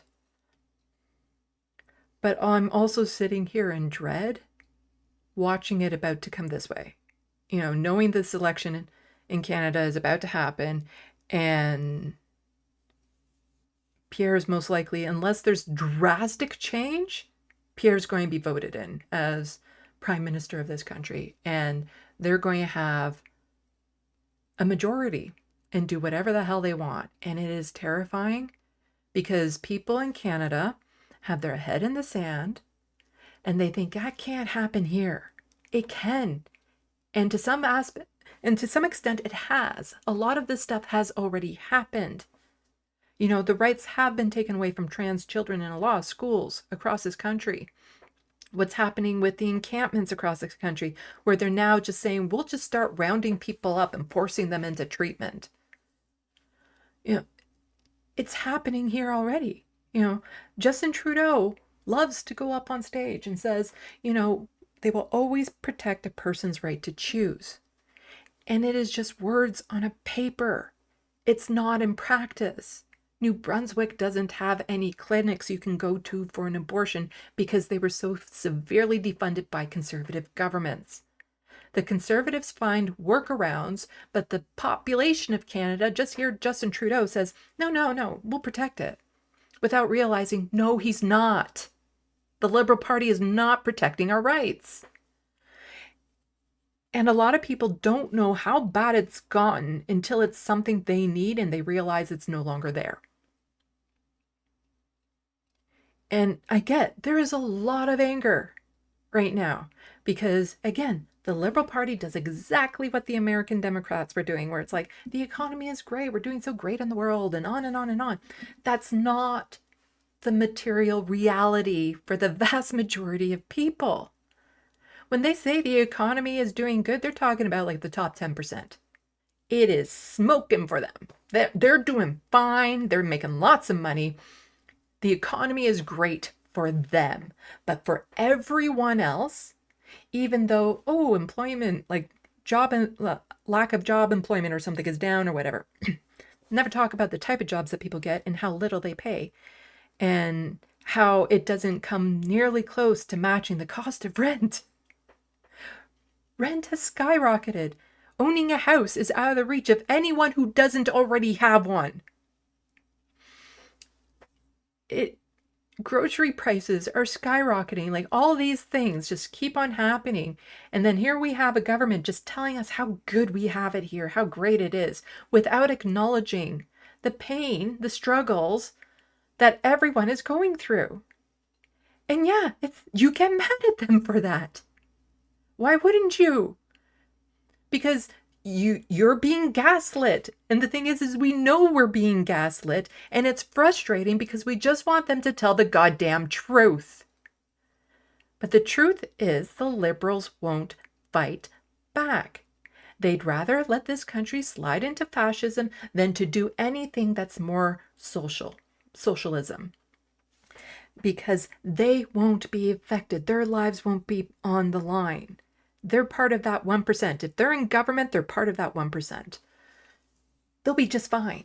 You know, it's not their rights on the line. So they're not fighting like they need to, like their rights are on the line. Like that's how the conservatives get their base so motivated, is by convincing them that their rights, their way of life, everything that makes them who they are is on the line. And so that they need to come out and vote, or else they're going to lose everything they have. But the liberals don't do that because they don't care. It's not going to affect them. But for all the other people, we know it will affect us. But they're not doing that. They're not stating to people how dangerous this is, how it will affect our lives, and how we need to go out and vote like our lives depend on it, because for a lot of people, it does. The amount of social murder Doug Ford is responsible for is horrendous. Yet he got reelected in because nobody's paying attention. Voter turnout for his second election was abysmal. There are people who are dead who would be alive had any other government been in place. And that is continuing. And it will get worse if we get a federal conservative government in. And all the people who will go out and vote for them because of the economy, because of this, they want the gas prices down, all of that sort of stuff, without realizing what federal responsibilities are, what provincial responsibilities are, the whole jurisdiction thing, without realizing what is causing a lot of these issues to begin with, and how some of them are global trends, not just in Canada, they're going to be hurt as well. A lot of people say, like, why are they voting against their interests? They don't know that. They don't know that they're voting against their own interests. Because, and it's not, I'm not saying they're stupid, they're uneducated when it comes to how the political system runs, when it comes to who does what and how, with what is causing a lot of the source of their pain. They just don't know. And there's nobody out there actively teaching them on a grand scale. You know, you're not getting taught civics in school the way you should be taught. And then we have our corporate-owned media that is horrendously biased. And most of the people in the media, I wouldn't necessarily say they're all part of the 1%, but they're all definitely part of the 10%. They have a lack of representation in mainstream media. And when I mean that, I mean by class. They have nobody on there speaking on behalf of the people with the least. And it's the people with the least who suffer the most. Because, like, here is why Canadians are mad, and we're feeling it, despite the report that goes out and says Canada is in the top 5 of best places to live in the world and all that sort of stuff. It's because we're living a different reality than the Liberal Party is, than the Conservative Party is, than all the people who are up there in the 1%. We are living a different reality to them. This is from Nikki Ashton again. 20 of the richest Canadians have accumulated so much wealth, it's equivalent to 10% of our GDP. 20 people, 10% of our country. 123 corporations got out of paying $30 billion in taxes in 1 year because of loopholes Conservatives and Liberals refused to close. We need to change. And here's the thing, Conservatives and Liberals. We'll get into this more in just a moment. Becomes more concentrated. Oh my dear, this is very quiet. I'm so sorry for the volume on here. I will try my best to fix this. As media becomes more concentrated, we hear less about how the 20 richest Canadians have $214 billion in wealth, equivalent to over 10% of Canada's GDP. 20 people, 10% of the country in terms of GDP. This reality is unsustainable. So when they say the economy is booming, It's to those people only. It's not to the average person. It's to those companies. And we need to do something about it. We hear less about how 123 corporations get out of paying $30 billion in taxes in a single year, relying on loopholes that the NDP has called on the government to close. But Liberals and Conservatives, once again, do everything they can to keep those loopholes open. As media becomes more concentrated, we hear less about how the 20 richest Canadians have $214 billion. And this is from CTV News. Inflation is down, wages are up. Why are Canadians still frustrated with the economy? I haven't actually read this yet. The headline caught my attention because what I just said applies. The average person is still feeling it. Materialistically, the average person is suffering more than they were 5 years ago, 10 years ago. Let's see. Do we watch the video or go through the article? Sometimes they're not even really... Oh, loony trading at lows not seen in years. Okay, sometimes the video of the article doesn't really have much to do with the article. The federal finance minister has been taking every opportunity to remind frustrated Canadians that after a bumpy pandemic recovery, the nation's economy is actually doing a lot better. And we hate when they keep on saying this because it's not affecting everyone equally. And they're just totally dismissing and disregarding the pain that people are feeling when they say this. When they just look at us and say, no, the economy is better and you should just be appreciating that and getting over it and just accepting this information we're telling you, even though your lived experience does not agree with what we are saying. Inflation is now at 1.6% below the Bank of Canada's 2% target. Interest rates are falling rapidly and more cuts are on the way. The economy, while weak, has avoided a much-feared recession. And maybe most importantly, wage growth has outpaced price growth for 20 consecutive months. And do you know what has outpaced wage growth? Rent. Cost of living, the cost of housing has greatly outpaced wage growth. But a recent RBC analysis suggests that Canada's economy recovery has been uneven with two contradictory trends. Beneath the surface of the more encouraging economic statistics are some less flattering ones. The top 40% of income earners have taken home 70% of the wage growth over the last 3 years. Household spending on a per-person basis is down. And while low and middle income Canadians have devoted more of their pay to essentials like food and shelter, the highest income earners continue to amass significant savings. It's very much a story of households in different income quintiles or different earning brackets, if you will, are feeling the current economic environment very differently, said RBC economist Carrie Freestone, who authored the report. I'm saying the exact same thing, and I'm not an economist. I'm just a person living in the situation. The Bank of Canada's interest rate hikes have contributed to that divergence. Steeper rates have increased the debt load of low and middle income households with mortgages and other loans. Meanwhile, people with higher incomes have been earning higher returns on their savings. And again, this goes to, when Justin Trudeau is saying, well, the economy is doing great. It's doing great for him and all of his friends and family and people he knows in that 1% bubble.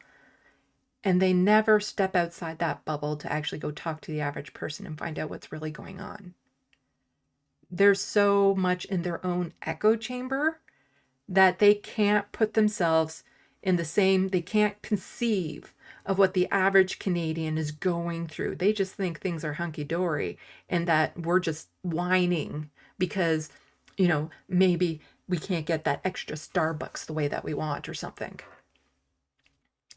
The Bank of Canada is in a really tricky position, Freestone said. They obviously want to target the prosperity of all Canadians, but it's very difficult to do that with monetary policy because they have one tool. Economists widely acknowledge that low-income earners are the ones who suffer the most when the cost of living rises. Wow, it's like I could have written this. The people with the least suffer the most. But Freestone's analysis shows middle-income earners have felt the bite as well. In 2023, workers in the 40th to 60th percentile of income distribution allocated the greatest share of their take-home pay to essentials since 1999. This is what's going to get the conservatives into power, because they're lying, but they're saying that they're going to change all of this. That they're going to put more money into the pocket of people, that we're going to have more spending power and all this sort of stuff, while the liberals just up there saying the economy is doing great. I don't know what you're complaining about. Christopher Reagan, an associate professor of economics at McGill University, says it's not surprising that conservative leader Pierre Poilievre's more pessimistic message about the economy has resonated with Canadians over the optimism of the liberal have been trying to project. I swear I did not read this article ahead of time. People are still thinking about the pain they felt unexpectedly 2 years ago, and some of that pain is still there on interest rates, Reagan said. So the government focuses on the reduction of inflation, but they don't talk about prices still being high. They focus on the reduction in interest rates, but they don't talk about the people that were hurt by the interest rate increase. Stephen Gordon, an economics professor at Laval University, says people tend to have negative impressions of economic conditions even when things are going well. From his perspective, the Canadian economy dodged a bullet by coming out of a period of high inflation without experiencing a major economic downturn from interest rate hikes. He noted people's earnings have risen, including median earnings.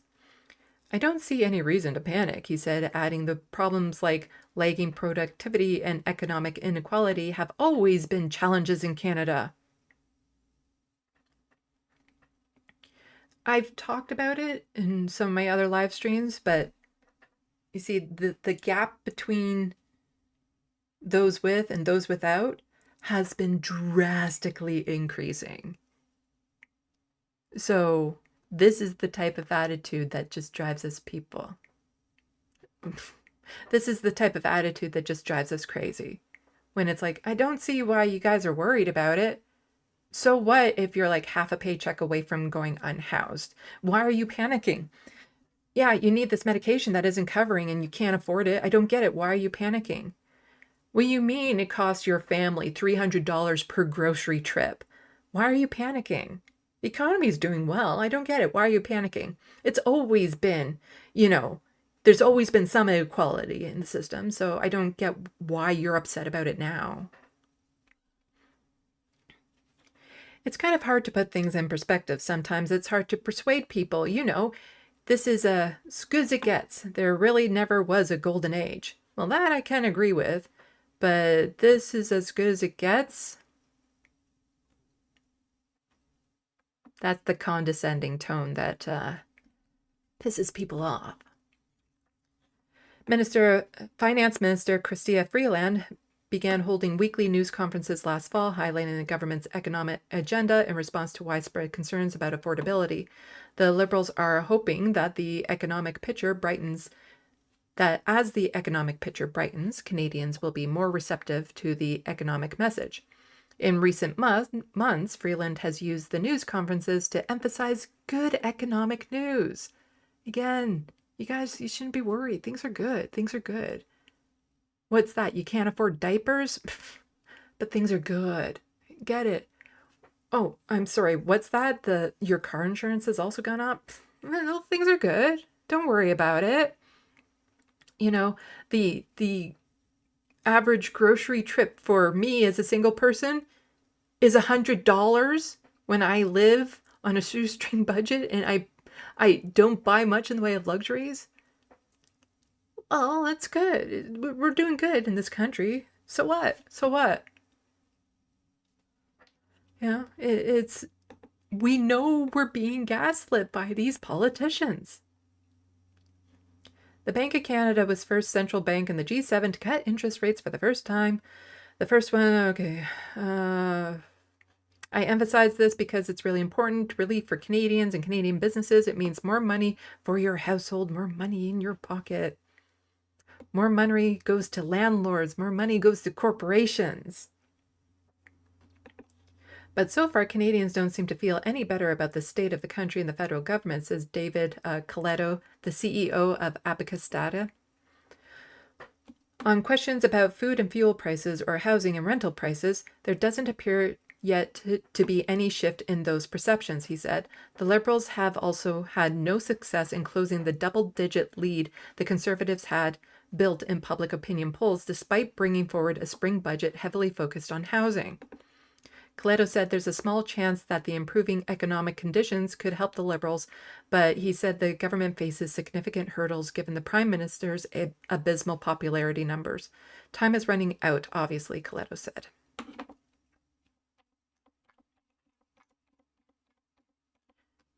So about the people that are happy with the economy, Canadian grocery tycoon Galen Weston Jr. is now worth a staggering $18 billion. So while people are sacrificing nutritious food for just any food, sacrificing other bills to get enough groceries for their family, for themselves, this asshole is getting rich off of that. Richer off of that. He is profiting from our suffering more and more every year. Galen Weston Jr., president of grocery giant Loblaws, has been crowned one of the richest people in Canada. Maclean's revealed its list of Canada's richest people on Thursday in partnership with Canadian Business. The rankings take a fresh look at the uber wealthy in this country. The bulk of Canada's money is held by a few at the top. On average, a billionaire will earn a typical Canadian's yearly salary by January 2nd. Just two days. Okay. What has changed is where the affluence lives, reads the report. The people, and this is from Maclean's magazine, tweet, the people on this list own grocery stores, hotels, restaurants, and wineries. You may not have heard all their names, but they're definitely part of your lives. Yeah, that's very aristocratic of them, that picture. Maclean says that the country's wealthiest are no longer just hedge fund managers and real estate moguls, but also e-commerce giants, crypto CEOs, and tech wizards. The people on the list own grocery stores, hotels, restaurants, and wineries. You may not heard the names, but definitely part of your lives. Weston is definitely one of the more well-known names on the list, but currently not for the best reasons. He received backlash from many Canadians for defending Loblaws' high food prices. On top of that, one of the biggest stories from this year surrounding the corporation was May-long boycott hosted by a community of frustrated customers. And so here we get into a little bit of a crossover because Pierre Poilievre is constantly saying that this is completely Justin Trudeau's fault, that the high grocery prices are completely, he's not doing anything. Justin Trudeau isn't doing about it. You're starving. You can't get the groceries you want because of Justin Trudeau, instead of calling out this greedy fuck. This is the corporation. Yes, the federal government could do something to rein them in, but ultimately, it's this greedy fuck that is causing the grocery prices to be unaffordable. You know, buying food shouldn't be a luxury. So it may not be welcome news to find that the grocery store exec ranks as the third richest person in Canada. Yeah, don't really need to go over that. And so here we have breakdowns of like, what do we do about this? And we'll get a little bit more into that about, so how do we counteract this? What are some things we can do? Maybe start organizing. So before we get into that, and we'll go back to the main shot here. Hello, and check the sandbox.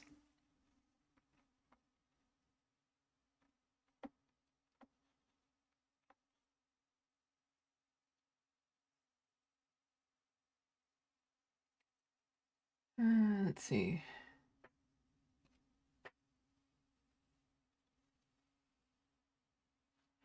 I caught somebody earlier asking what does axe of tax even mean. I don't know where that comment is now or who said it. He's talking about the carbon tax. Axe the carbon tax. And the thing is that if he does that, again, a lot of the people who are voting for him and are being sold the idea that this is positive. It's one of the bare minimum things that this government is doing about the climate. but also there's the carbon rebate credit that people get. So people actually get more money. So people in the lower income brackets get more money from the carbon tax than they lose because they get those rebate checks. And so what people don't realize yet is that if he goes through with it and acts the tax, they're no longer going to get that. But I'm sure Pierre will find a way to blame that on Justin.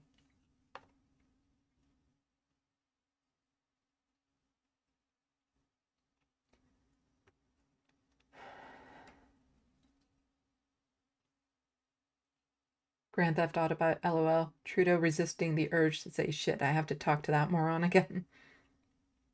Yeah, I remember when it was big in the news when somebody asked Justin Trudeau about Doug Ford, and you see this moment of silence where he's like composing himself and he just doesn't respond to it or something. And everyone's like, oh, look at Justin Trudeau. Like, this is totally, giving a dig to Doug Ford. To Donald Trump and all that sort of stuff. And it's like, no, they actually worked quite well together when it came to like pipelines and things of that sort. Because, Justin doesn't like the pomp and circumstance of Donald Trump, but with a lot of his policies and stuff, the Liberal government here was actually supportive and in line with, especially when it comes to foreign issues.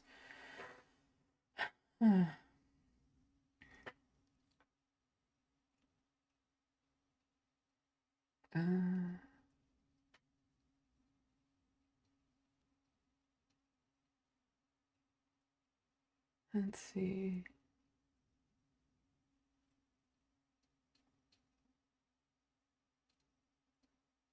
Grand Theft Autobot, Trump follows it too. Remember that one rally, Trump takes the vaccine crowd, boo Trump or don't.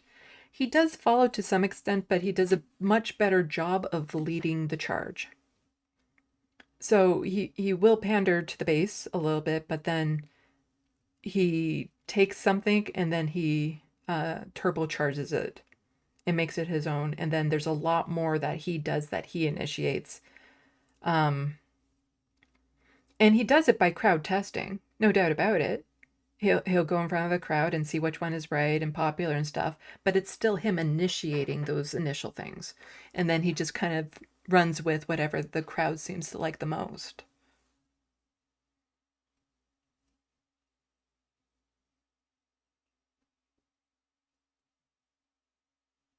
Jules T. breaking 10 people stabbed in Seattle. Oh, gosh.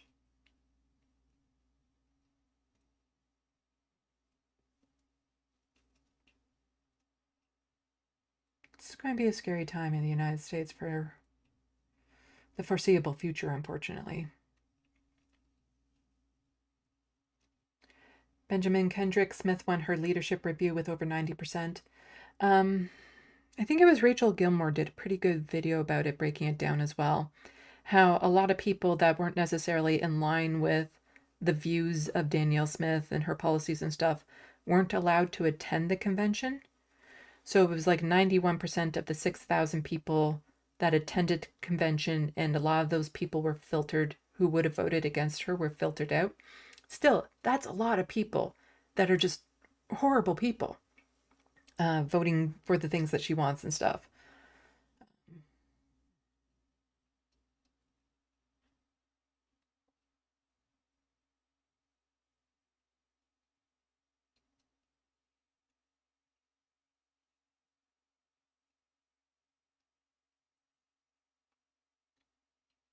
Lady Badash can confirm that in the same area as Sandy.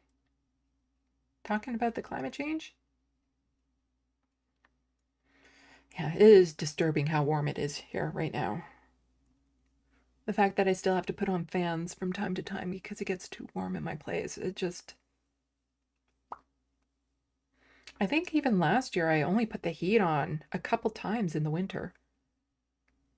Well, for one, I do like my place cooler. So that has something to do with it.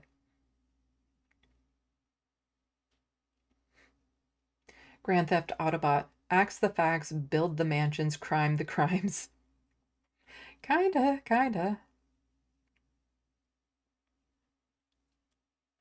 Benjamin Kendrick, stop Stephen Harper. Yeah, the amount of influence that Stephen Harper has throughout all of this. Ugh.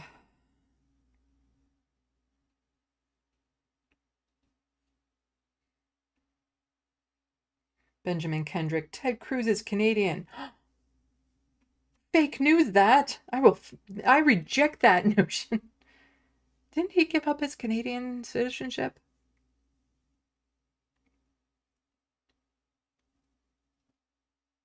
Oh, no, Texas can keep him. We have enough to deal with up here.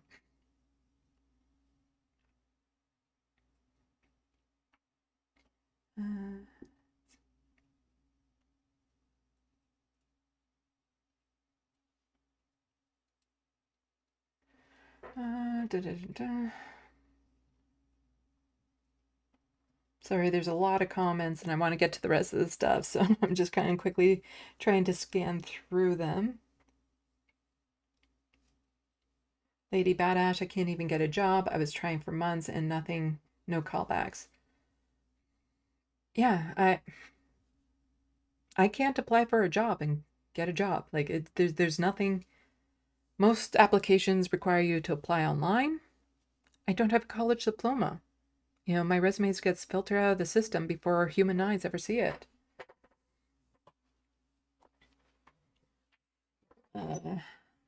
Also saying we're suffering a kitchen table recession.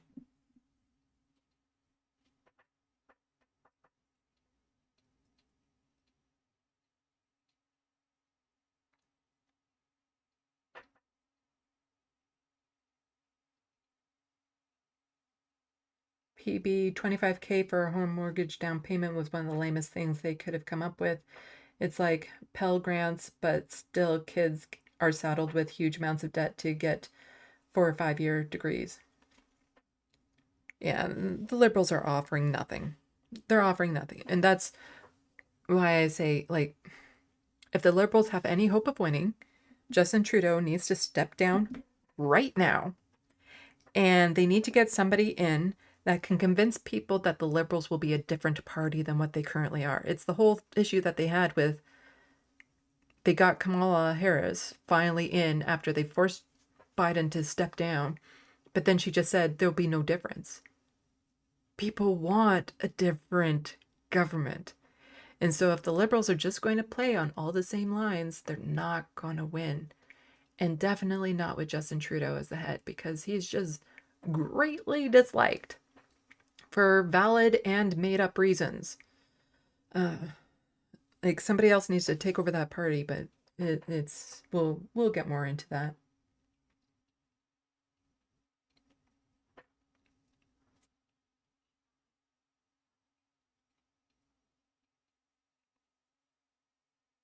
Let's see.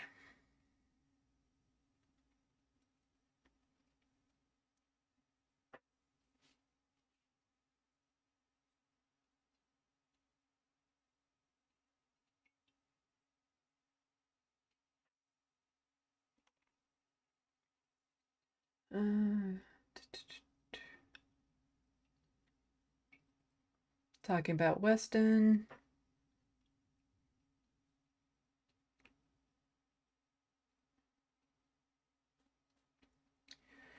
Okay. Carrie Woods, I'm scared for everyone here. Yeah, it's not it's going to be a rough while. There's no doubt about it. So we still have time before our next election. So potentially we could do something here in Canada to avert the direction we're going.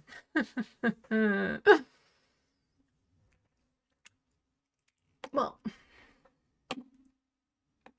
I've shown a few videos from Frank Dominic, and I get the feeling he leans far more towards the center than I do. And here he has this brilliant idea, and I don't necessarily disagree with this should happen. But I will acknowledge that it flat out will not ever happen. And I'll get into why. But first, let's see this video from him. I do not think that Liberal, NDP, and Green parties in Canada are going to learn the right lessons from last night's election. After last night's election, we're going to see Liberal and NDP parties. Let's get back to... I caught myself just on time there. So, Frank Dominic, I do not think that the Liberal, NDP, and Green parties in Canada are going to learn the right lessons from last night's election. Let's actually show the video to you guys. After last night's election, we're going to see Liberal and NDP parties across Canada make a shift to the right. And I'm going to tell you right now that is a losing strategy. Because Republicans always vote Republican. Kamala did everything in her power to try to court the Republican vote. To find those moderate Republicans who were reasonable and who could understand that Trump was bad and say, come here, let's make a big tent party. It didn't work. Republicans will always vote Republican and conservatives will always vote conservative. In Canada and Ontario, there's a baseline of the population that is roughly between 30 and 35% that will always vote for the federal conservatives and the provincial conservatives, at least in Ontario. And so the path to victory is not to court those votes. The path to victory is to court the people who flip between blue and red, blue and orange, etc. And also it's... I disagree with that. It's usually people who flip between blue and red to begin with. And again, up here for Americans watching, blue is conservative, red is liberal. It's backwards. And people will more often flip between the conservatives and the liberals than there will be flips between the liberals and the NDP. That's not even necessarily the people we need to be courting. The people we need to be courting are the people who don't come out to vote. The non-voters. That's the biggest base of people that, like, they have the biggest influence on the elections in a way. And you need to get out the non-voters. You need to find ways to energize them, to get them out. It's not about the people who flip, who regularly come out to vote. It's about all the people who don't feel there's a reason or a need or any point to voting. To make sure that there's no vote split between the red and the orange voters. For example, in the upcoming Nova Scotia election, this is the projected popular vote. You would think that the Liberals and NDP would get an even amount of seats, and that the Conservatives would get about half. In reality, the Liberals would get about 10% of the seats. The Conservatives would get about 70% of the seats. This is what happens in a country like Canada where we have multiple parties that span the left to the center. That's first fast post to you. You can have a majority in the House and have 100% of the power with 40% of the popular vote. The vote gets split because you're always going to get at least that 30% of the population voting for the Conservatives. And then when you're playing in the margins and the rest of the population is split between the other parties, even if you have 20-30% of the vote, you're not going to get 20-30% of the seats. The message that progressive parties in Canada need to take from this election is 1, stand for something. There was a bit of a problem with what you just said there with progressive parties in Canada. There are none currently. Big, audacious goals. Make claims, things that are based in reality, but big projects that we can actually believe in. And 2, work together. Work together. Stop fighting each other. Because when you fight each other, people see you squabbling and say, well, I might as well vote for that guy. So here's where we get into some of the other issues. Yes, vote splitting is a thing, and I've said it, and this would work. Whereas if you have, you pick the ridings and you look at, okay, do the Liberals or the NDP have a better chance of winning this one particular riding? And then the other party opts to not run a candidate in it, so you stop the vote splitting. But the thing is, that will never happen because it's not so much that the NDP and the Liberals are fighting all the time. It's that the Liberals and Conservatives are agreeing all the time. Case in point, recently from the Ontario NDP, breaking: Conservatives and Liberals vote no to Homes Ontario, the largest home building program in the province's history. Now, it doesn't matter. It didn't affect the vote that the Liberals voted no with this because they don't even have party status in Queen's Park right now in Ontario. But it's the principle of the thing. At a time when we should be building more homes, we're building less. So that was the Conservatives and the Liberals voting together. Back when Doug Ford initially got elected, the Liberals realized that they were about to completely and utterly lose. So what do? They go and campaign for Doug Ford. not the NDP. They don't support the NDP. They supported the Conservatives. And so we would run into this problem here in Canada that if the NDP pulled off a miracle and could somehow get it so that they were in a minority leadership position, so they just need the Liberals to prop them up, kind of like what it is now, but with the Liberals and the NDP, the Liberals would actually then, most likely, prop up the Conservatives so that the Conservatives, even with fewer seats than the NDP, would then be the ruling party in the House. That's what would happen. The Conservatives and the Liberals would work together to keep the NDP out of power. So if the NDP ever wins an election, they need to have a majority if they want to get anything done. Otherwise, the Conservatives and the Liberals will work together, and one of the things they will almost immediately do is have a vote of no confidence and call for another election.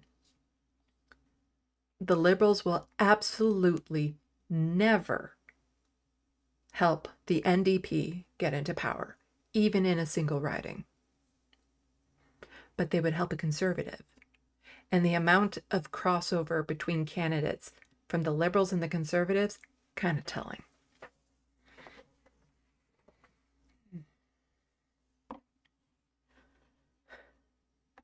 It is such one of my biggest frustrations about this.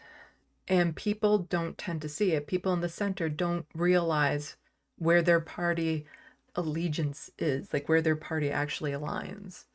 But if you look at the voting history and records, you see far more often the Liberals and the Conservatives vote the same against more progressive policies that the NDP is putting forth.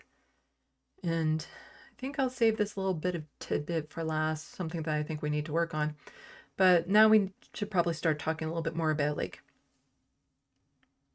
organization and how to get involved, and maybe a tinge of good news in some of this darkness. Recently, I covered a story in my last news live stream about how Doug Ford is doing the yes and when it comes to encampments. So a lot of the provinces across the country are starting to make it so that they can force people into treatment. But here, Doug Ford wants to be able to use the notwithstanding clause to strip away the rights of people in encampments so that they can just be rounded up and thrown in jail, no treatment necessary. Just strip away their rights so they can be locked up. And 13 big city mayors wrote a letter to Doug Ford saying, please, can you do this? Can you put that notwithstanding clause to and throw the people in my city into jail because they are living in an encampment because they can't afford rent, and I'm not supplying them with any shelters, and, we're not doing our jobs. We've tried nothing and we're out of ideas. So can you please just round them up and throw them away? I was actually surprised to find out Toronto was not on that list. And I only say that because Olivia Chow, she got into office, mayor of Toronto, on a more progressive platform, but then she kind of fell flat on a lot of it. Like she was more, I'm not going to fund the cops the same way. And then she absolutely funds the cops the same way. I'm going to be more sensitive to encampments. And then she helped make sure that some encampments were completely erased off the map.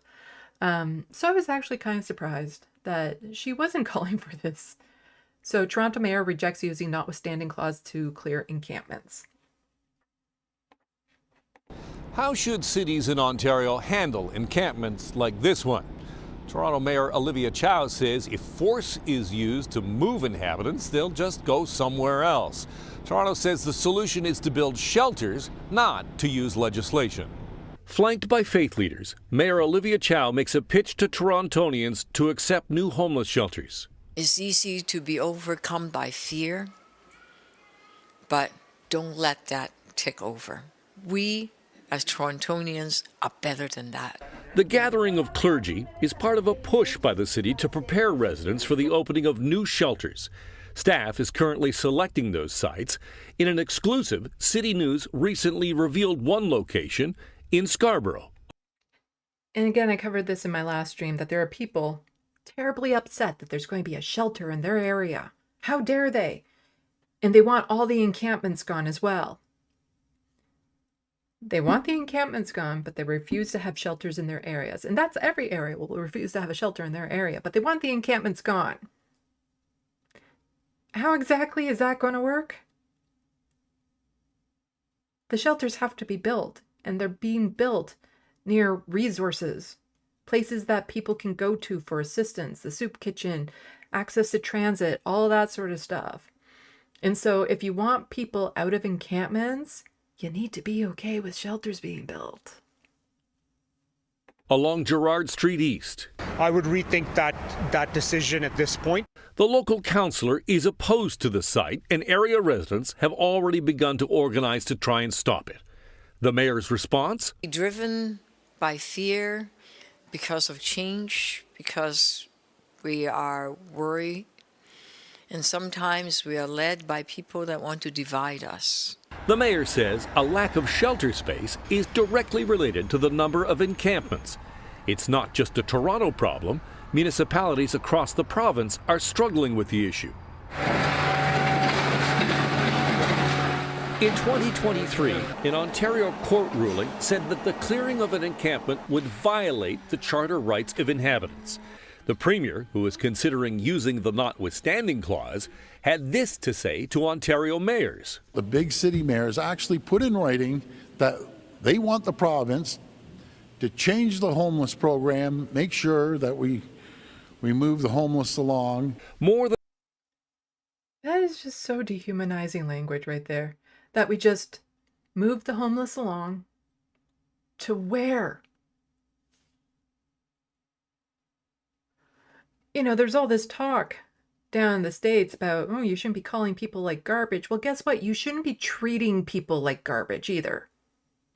And that's exactly what the Conservative government here is doing. More than a dozen mayors have signed on. Olivia Chow is not one of them. We evict people from tents, from camps. They go to a ravine. You go to a ravine, if you move them, they go to a park. You take them out of a park, they go into TTC subway system. Among those signing the letter encouraging the use of the notwithstanding clause, the mayors of Brampton and Barrie, Oshawa, and Oakville, and Windsor. They and others want the government to use legislation so that the courts are not the ones to dictate policy on encampments. So how do we fight against this? How do we organize? Don't you dare start. You're going to start, aren't you? The next video. I don't want the next video to start. I'm seeing it in the corner there. Don't autoplay.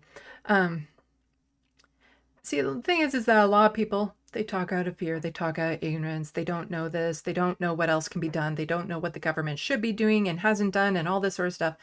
So, unfortunately, it's part of organizing means also educating the public. And Diana Chan McNally did a brilliant job of this at a town hall meeting talking about this. And she's spoken out against Doug Ford's use of the notwithstanding clause when it comes to encampments and stuff before that I featured in my last news live stream. And so here she is talking at a town hall meeting, and this is the type of things that people actually need to do when it comes to organizing. You have to be bold. You have to be willing to stand up in front of a crowd who might not like you and talk to them in a way that they might be receptive. Basically, you can't just go up there and call them stupid or hateful people, but you have to try to educate them. We have to acknowledge that there will be people being homeless. I was kicked out of my house as a teenager, and I've been homeless. I was kicked out of my house as a teenager, and I've been working with people who live in encampments for years now. I'm not always happy with how the city reacts, but I know that the issue is housing, ultimately. And we have had a provincial government who has done nothing about the crisis that we're living in right now. Now, we know that there are tools that exist The Premier, for example, has failed to commit funding for encampments. So be aware that there was money on the table that he refused because he doesn't care about this issue. He is also failing to build housing. He is not even going to make 50% of his own housing targets. And that means that we're going to see more and more people outside, which is a safety issue for all of us. Now, I may be on one side of this issue. I have particular politics. There are people in this room who have different opinions. That's okay. That's okay. But we have to acknowledge that there will be people outside until we have housing for them. So I want to ask the city, the people here, that we know that there are tools that exist. We know that the Canada-Ontario Housing Benefit, for example, we can get people right out of encampments, out of shelters and into housing. And we also know that there's this encampment funding that we should get, but our Premier is not asking for. How can we help to get these tools that we need to bring people indoors into housing where they need to be and what they deserve?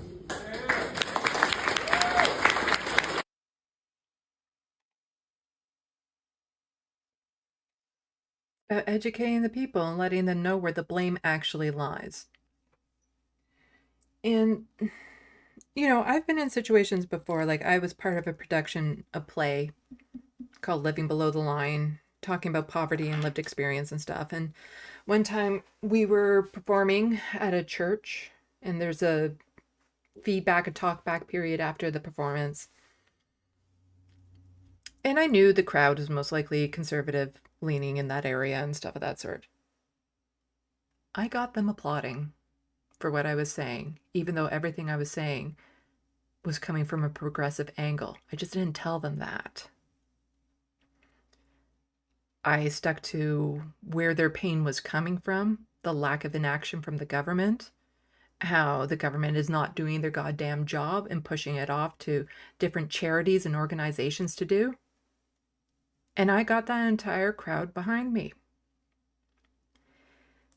Part of organizing and part of educating means learning to talk to people like they're human, like they're suffering, like they have their own issues. Sure, in contrast, you know, compared to people who are suffering the most, people who are targeted and stuff, these middle class, upper middle class people are not suffering as much, of course not. But they are relatively suffering to where they were 10 years ago. And you need to at least acknowledge that on a baseline. You know, it's not an impression Olympics or everything like that, but it needs to be, if you can actually target why they're suffering and talk to them on that level, as opposed to just saying you're being hateful, bigoted people because you're voting this way. That's how you can eventually get through to them. Like, the thing is that there is no one fix. You can't just say, this is how we reach all of them and it's going to get there. Because people who vote for Trump, who vote for the conservatives here, have their own baggage, their own reasons. And it's a multi-layered issue, and you need to have multiple lines of trying to break through. It's not a one-all fix. And this gets back into the crazy cat lady analysis type thing, where you're not going to be able to change everyone's mind. But is there somebody near you that is part of your life that you might be able to work on? Do you know, like, you have to really go into why are they mad in the first place? And that gets complicated because a lot of people who are right-wing are not happy people.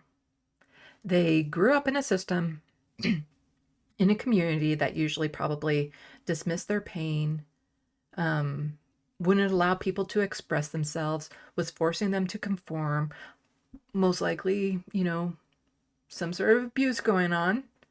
I'm not saying all, of course, and I'm not saying it doesn't happen on the left, of course. I think statistically speaking.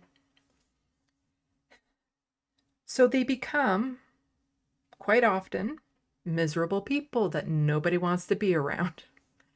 And a lot of it was learned and taught behavior from when they were kids. And unfortunately, it led them into being miserable, hateful people as adults that a lot of people no longer want to be around, and they cut out their lives.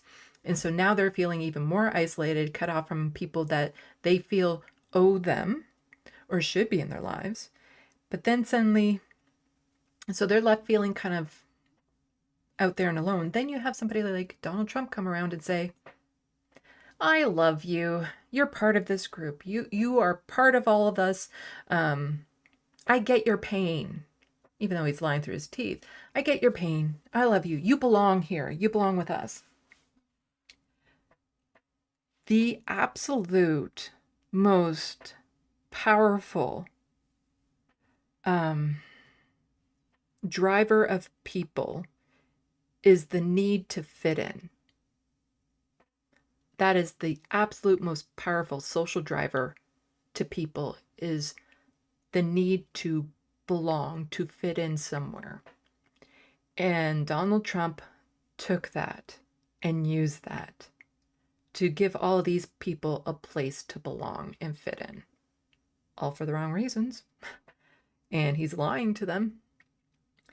But if you convince people that they have a place with you, they will be loyal to the end, to fit in, to be there, to be part of that group, to be accepted for who they are, as opposed to, wanting to work on why their pain is there in the first place. Because it's so much easier to project your pain on someone else, thinking that that's how you get rid of it, as opposed to just, internalizing it and looking in and dealing with the painful issues to begin with and working them out. But so many people feel like if they just blast their pain, their rage, their hatred out there, that somehow it expels it from their body, and it doesn't. It just makes everyone else's lives more miserable. So, out of frustration, yeah, it's easy to say that all people who voted for Trump are stupid and horrible people. And I get that frustration because the way they vote with Doug Ford, my God, with Donald Trump getting into power, people like me are being targeted and will suffer. And it's hard not to take that personally. But a lot of people voted based on something they heard. They don't know. They're low information, not stupid, but ignorant. They heard a couple things and they go by that, but they're so busy just focused in their own little circle and what's happening in their lives, and they're in just this little narrow field. That's all they're focused on, that they have no clue what's happening to anything else. And so they just hear like, oh, this sounds good. He said this. And they vote based on that. Like back when I was doing canvassing and stuff of that sort and talking to people during elections here, I had a friend tell me that his parents voted conservatives because the conservatives knocked on their door, and that was it. Not over reason or anything. It's like, oh no, they came to my door, they seemed pleasant, so I voted conservative. Not based on issues. Like the thing is that if people were to actually vote based on issues, vote based on policy, the conservatives and the Republicans would never get in. That's not what they're voting on. They're voting on emotions. They're voting on vibes. That was something that was coming up a lot recently. On being lied to, on, they're being sold an idea and they're voting on that without looking at any realistic implications of it. And so we need to organize. And I've been seeing this so much online. It's like, hurrah, let's organize. Let's go organize. We can go let's organize. Let's find someone to let's organize. And we're all saying, let's organize, but no one is organizing. That's a problem. Because we all might have the ambition to do it, but nobody is actually doing it. And that's because it's the cart before the horse thing. No one person is going to solve this. You can't get one person to stand up in front of a crowd and energize everyone to get them out to actually do something to organize. This isn't a superhero scenario. One person will not be able to fix this. It takes lots of groups, lots of time, lots of effort. So instead of saying, let's organize, let's make it a little bit more grounded. What is it that you have to offer for organization? I cannot network. I am horrible at that. I would not be a good organizer. I struggle just to find people to come onto my show. I am so bad at networking. That is not my strong point. What I can do is get up on stage and get that audience behind me. I'm a public speaker. I speak with emotion. When I went to become a candidate for the NDP, my speech, I got people laughing. I got people almost to tears. And I got people like, I'm angry about that too. In the span of 5 minutes. That is what I'm good at.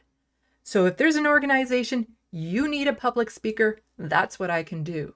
What is it that you can do to help? And it could be simple as, I can make signs. I can help with a schedule. I can help secure a venue, get a permit.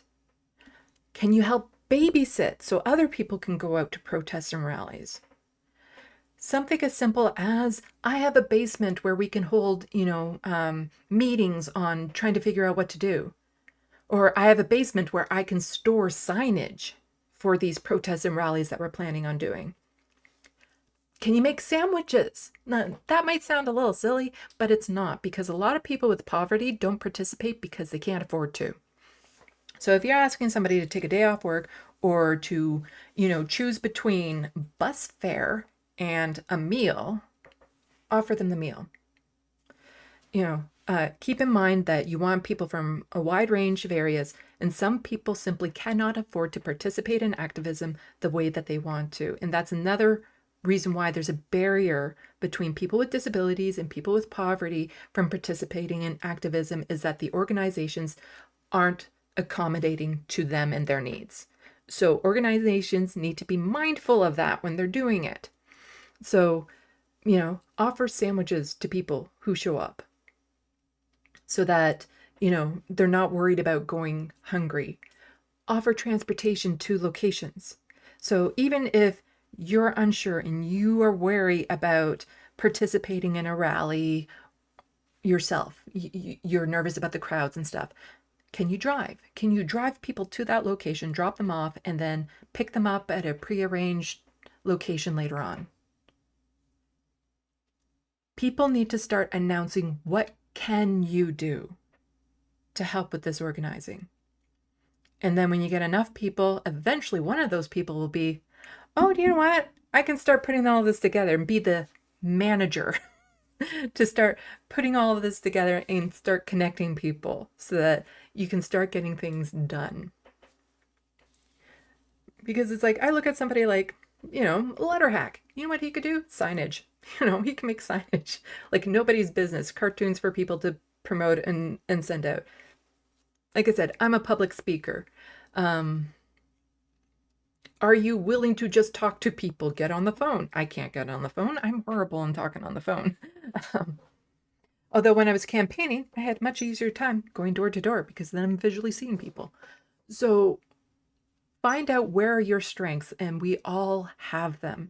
And if that strength is just simply showing up at the rally, that is still very needed and very important. And that's how you can contribute. You do what you can when you can. But it's important that we start now. Because, when a lot of these policies start going through and people are under attack and stuff, it's going to be a lot harder to organize when you're under that strain. So it's important that before Donald Trump gets into power, we have this period. This is when we start getting the organizations together, getting people connected and networked. This is where it starts. And so I will put it out there again. I'm a public speaker, something that a lot of organizations are in desperate need of. This is why when I volunteer with groups around here, they love having me on board because they know if they ever need somebody up on stage and MC whatever, I'm the person. Because most people, they say the statistic is, would rather attend their own funeral than to be a public speaker. I'll do it. So what are your strengths? Start telling other people what your strengths are, especially within your own communities, your own neighborhoods, and start networking like that.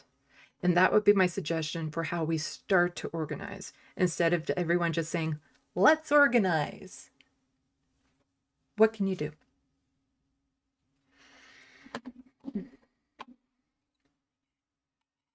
Okay. Let's check the sandbox.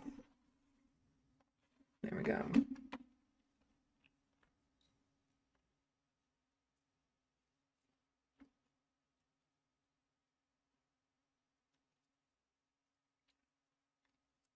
Welcome to the Soundbox, Sheldon. And Death of Felipe Augusta.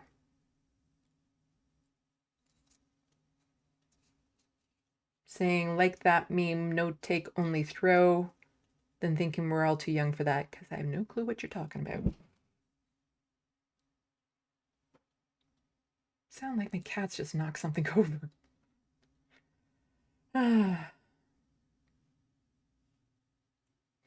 Lady Badass, I'm already connected to an amazing person in my area. You, Sandy. Oh, thank you. There are lots of good organizations within this area. So that's the other thing. Look to see what's already there, because a lot of people don't actually know that there are already organizations in your area that already have a foundation of an advocacy group and things of that sort. Because if you are good with social media and web pages, you are a savior to any group. I kid you not, because the number one issue any group out there has is getting the message out that they exist.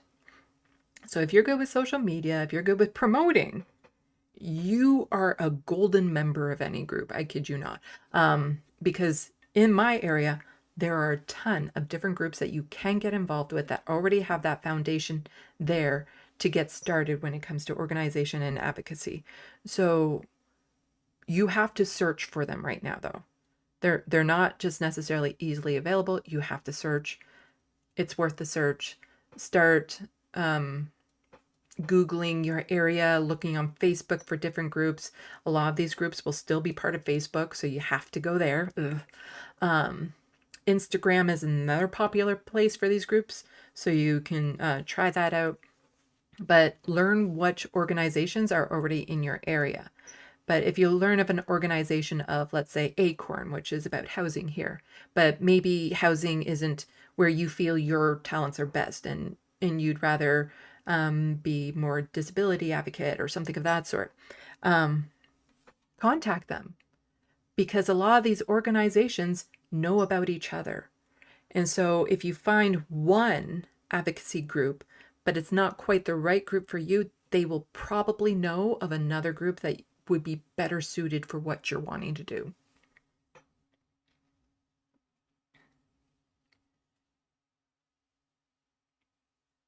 Let's see. Lady Badass or Be Like Ash and promote food for all within community-based solutions.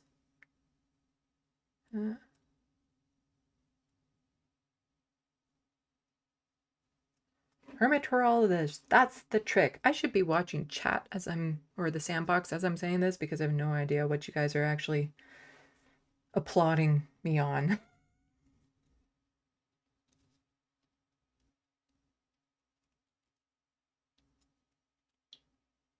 John Martinez, Proud Lone Wolf here. Jello, don't know how to say that name, said it best. If you're not fighting the system, what are you rebelling against? You're fitting in. It's easy to get Ford Trump confused, no worries. Yeah. Well, I usually talk way more about Doug Ford than I do about Donald Trump.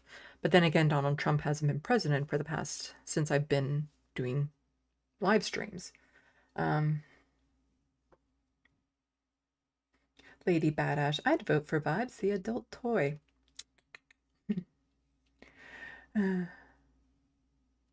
John Martinez, people confuse charisma for substance. Absolutely.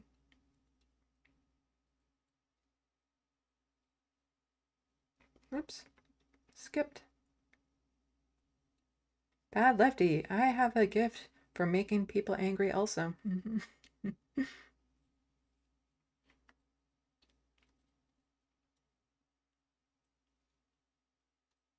John Martinez, I'll cook tacos for any group I'm politically involved in. Love to feed others. Ooh, sounds yummy. Though with all my food restrictions, it's like, okay, here's a list of what I can't eat. But I do like tacos.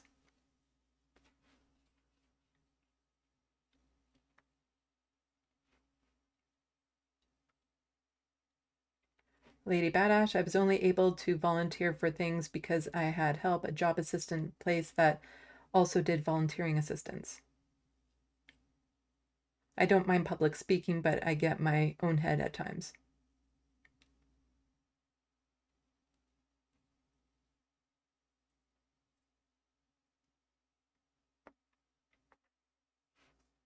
Yeah, there's like when people are striking, somebody just mentioned unions. When people are striking, the thing about, buying them pizza, coffee, things like that, that helps a lot. If that's something you can do, then you can do that. Or you can join the picket line with them.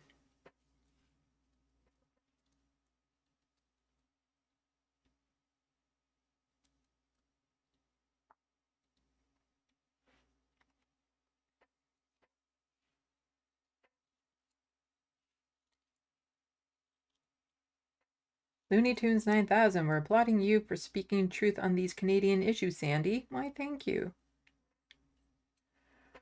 I also wanted to show people this, because it might become more relevant in the next few years for Americans to see this. Sadly, this is actually a needed thing. So LGBTQI plus refugees. I will put this link in the sandbox, and I'll try to remember to put it down in the description box when I'm done.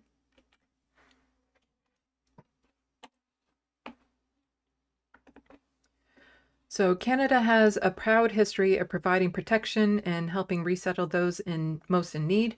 That includes those in the lesbian, gay, bisexual, transgender, queer, intersex, and additional sexually and gender diverse community.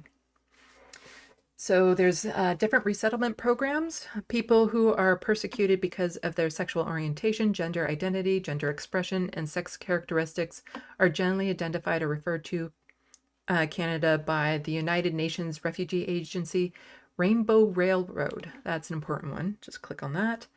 I will put this also in the sandbox.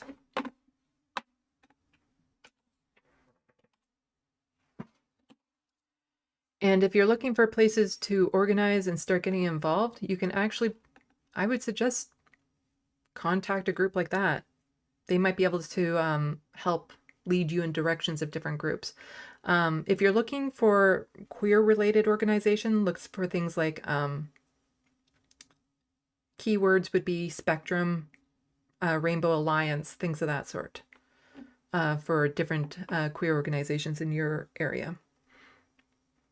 So private sponsors, Rainbow Refugees Assistance Partnership. So LGBTQI plus people reselling to Canada come through either the Government Assistant Refugee Program, private sponsorship of refugee program, blended visa office referred program. And so this goes into the different types of programs and sponsorships that are available for queer folks to get here to Canada. And I've covered this a fair bit on my channel. Things are safer in Canada relative to the States, but it is not safe.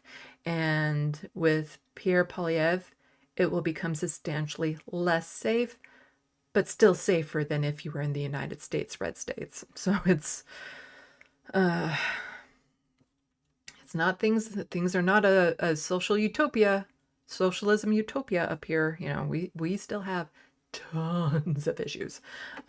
So it's just safer relative to a lot of areas in the States.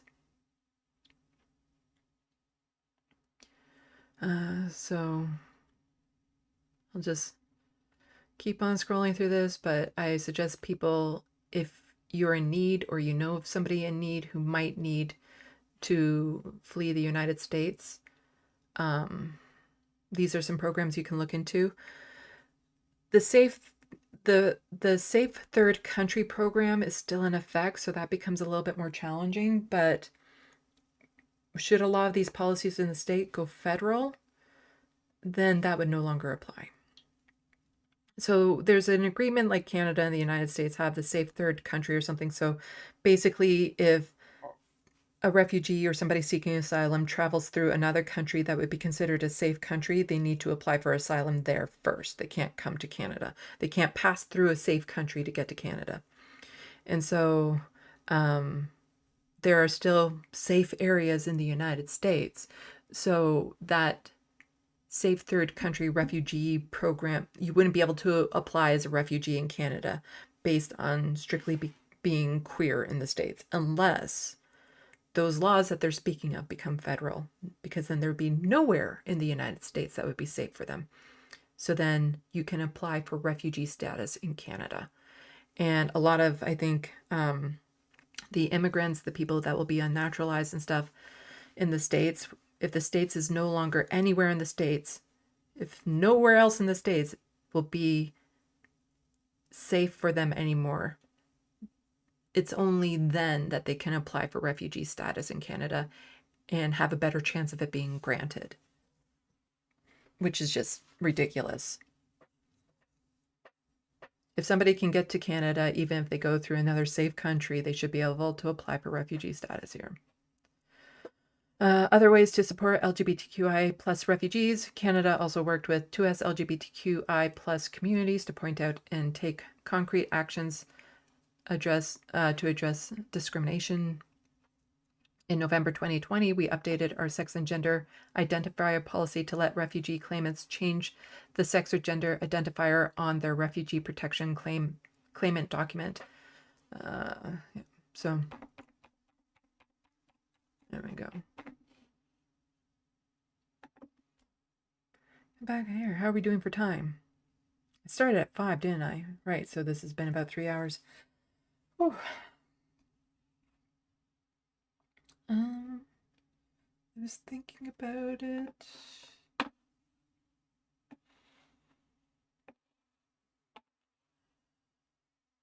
Sorry, I'm just looking at something else here. I recognize the member for Kiiwetinoong on a point of order. You better not be autoplaying. I think it was autoplaying.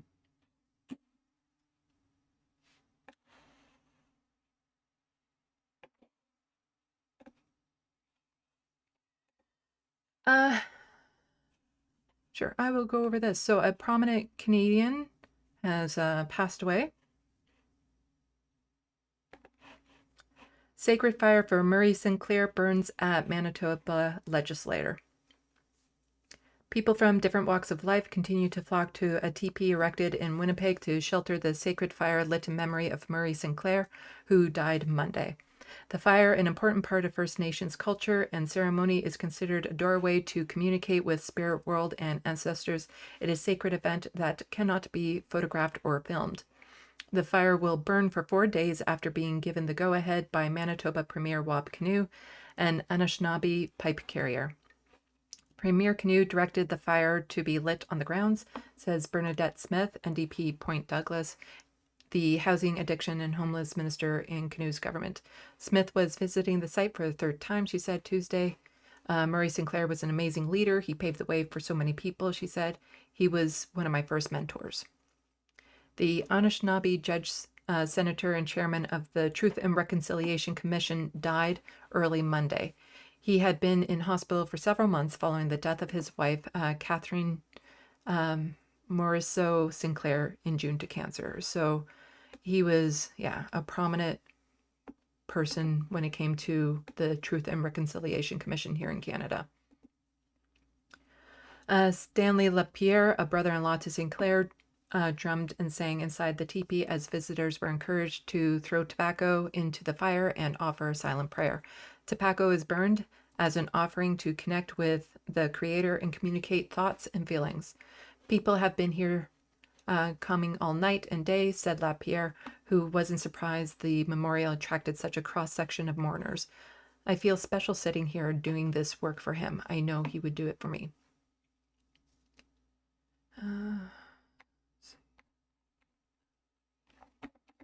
So there's a bit more to that article, but also here in Ontario, Sol Mamakwa.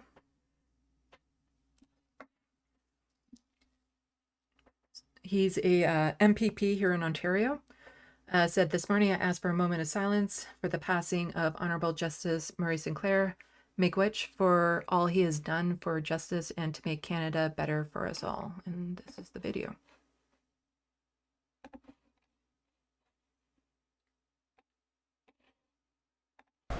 I recognize the member for Kiiwetinoong on a point of order.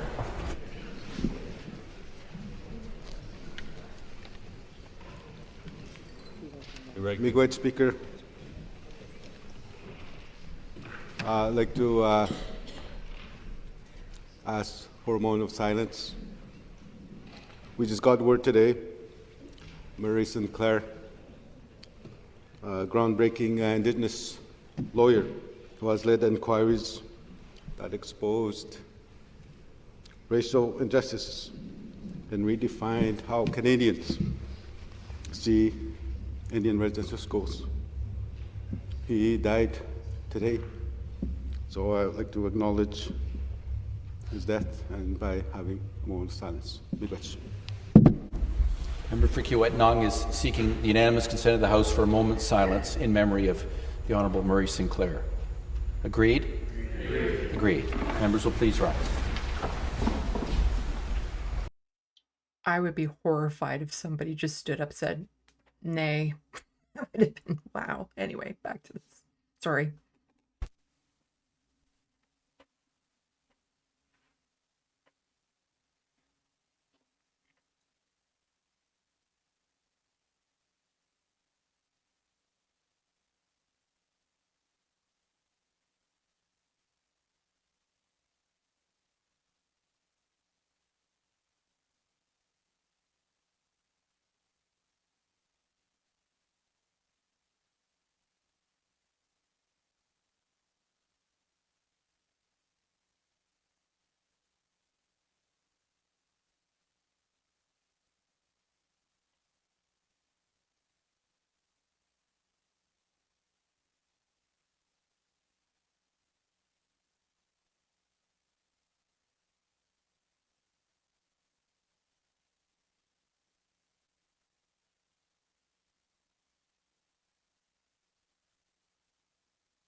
Members may take their seats.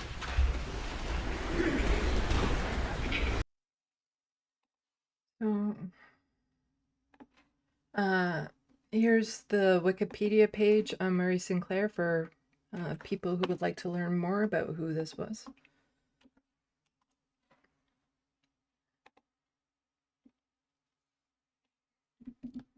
But it's important for Canadians to learn more about prominent Canadians and, you know, who they were, how they impacted Canada and all that sort of stuff. So, you know, I recommend, especially if you're Canadian, to go and check out his Wikipedia page and to also just learn more about who he was.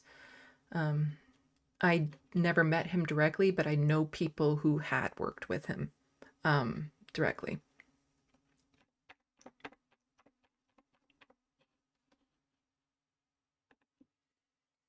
Okay, let's check the sandbox and then unwind. And I need to eat food because I forgot to eat. Well, I didn't forget to eat dinner. I just wasn't interested in eating dinner. And then I do this, and then it's like, oh, right, now I actually have to make something for dinner. Ugh. Anyway, so I'll probably just make something that I burn in the oven for a little bit. John Martinez, I used to be afraid of speaking in public. That's not the case anymore.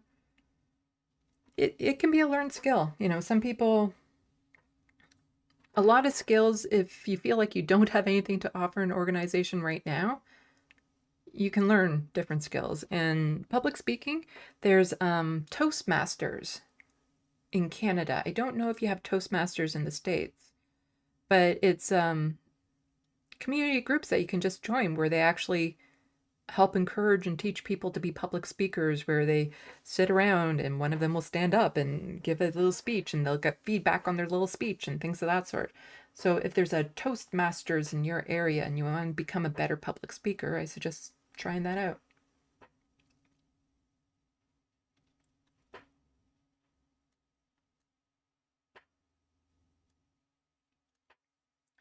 Solar, how do you distinguish between who is LGBTQI+ plus and who's not. You ask them.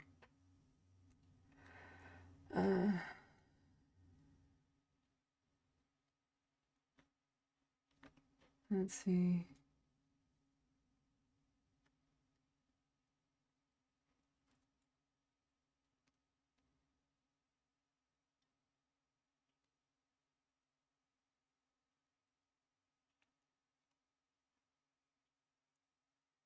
Lady Badass, damn government erasure of asexual and aromantic on the website.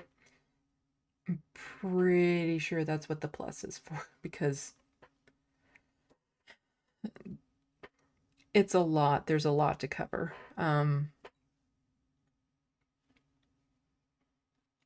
Like, technically, there's nothing there for a polyamorous, non-binary person either. Because there's nothing in there about polyamory. I'm polyamorous.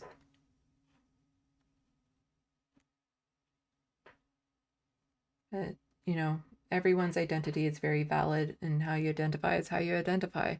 You know, nobody can tell you how you feel inside, but you should just be allowed to express it and tell people that this is who you are, and you should be believed when you do it.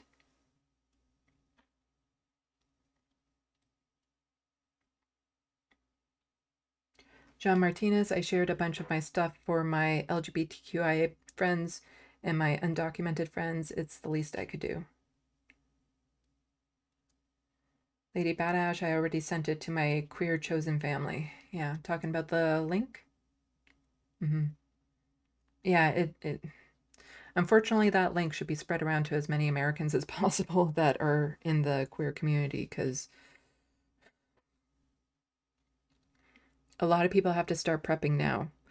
Like, you start prepping now for worst case scenarios in hopes that those worst case scenarios never happen. As I say, I don't think a zombie apocalypse will ever happen, but I'd like to be prepared if it does. And even with the way like natural disasters and stuff are these days, it's good to make sure you always have, at a bare minimum, 2 weeks supply. And for more immediate cases, a 48-hour bag. So something you need, like 48 hours worth of medication, clothing, food, water, at a bare minimum.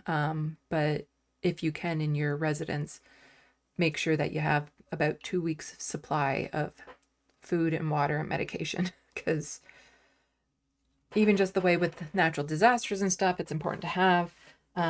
Make sure your passports are updated, your government ID is updated if you need to update it. You know, start looking into all that stuff, because you don't want to wait until the moment occurs where you need to flee before you start preparing to flee, sadly.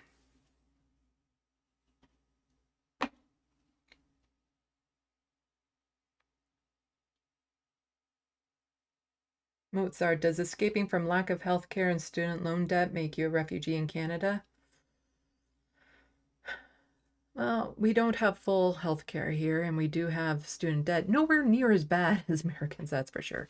But unfortunately, capitalism is not a good reason to claim refugee status in another country, especially not a country that's also capitalistic. That would be quite the thing, though. What's your refugee claim? Capitalism. I'm escaping capitalism. It's going to kill me.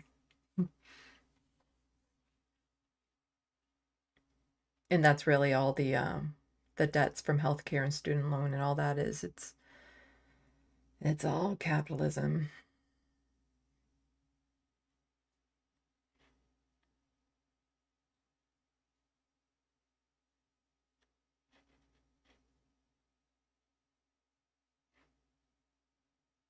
John Martinez, may Murray St. Clair's journey to their ancestors be a safe one.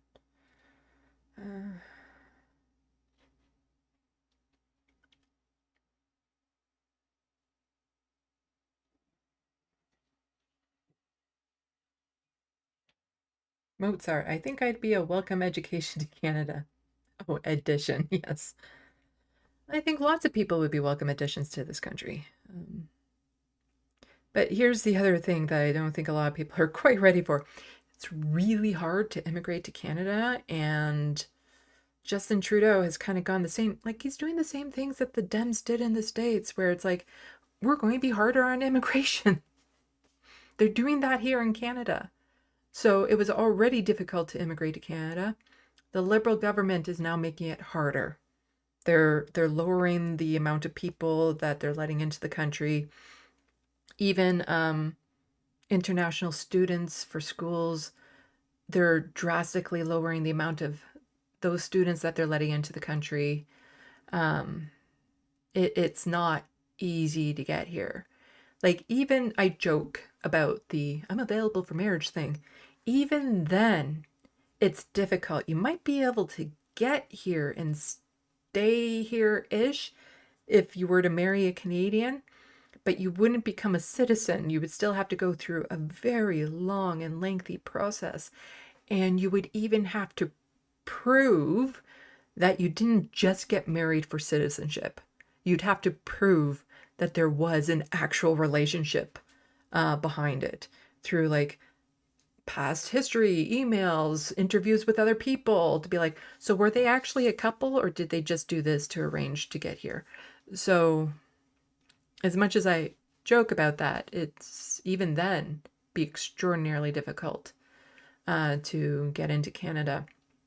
Although I do actually hold firm to the only reason why I would marry is for something like that, because I don't believe in marriage in principle or for religion. But if I found somebody that I connected with, that I can finally have a relationship with, and they're not a Canadian citizen, and the only way for them to get over here would be through marriage, then yeah, I'd do it that way. But I wouldn't be able to simply marry someone just so that they could become a Canadian citizen. It doesn't work as easily as that.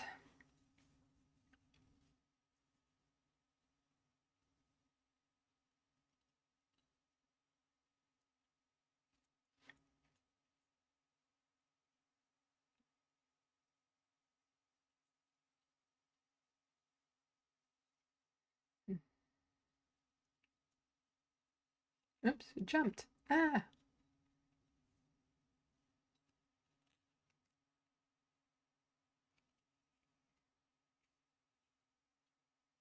Don't know what you guys are talking about. Funerals now. Lady Badass at Bad Lefty, I wanted to do it at my dad's wedding, but I was threatened into silence and settled for flipping her off. Bad Lefty saying, I have to fight that evil urge at weddings also. You see, this is why I get, like, what are people talking about? I don't know what this is talking about, but it sounds interesting.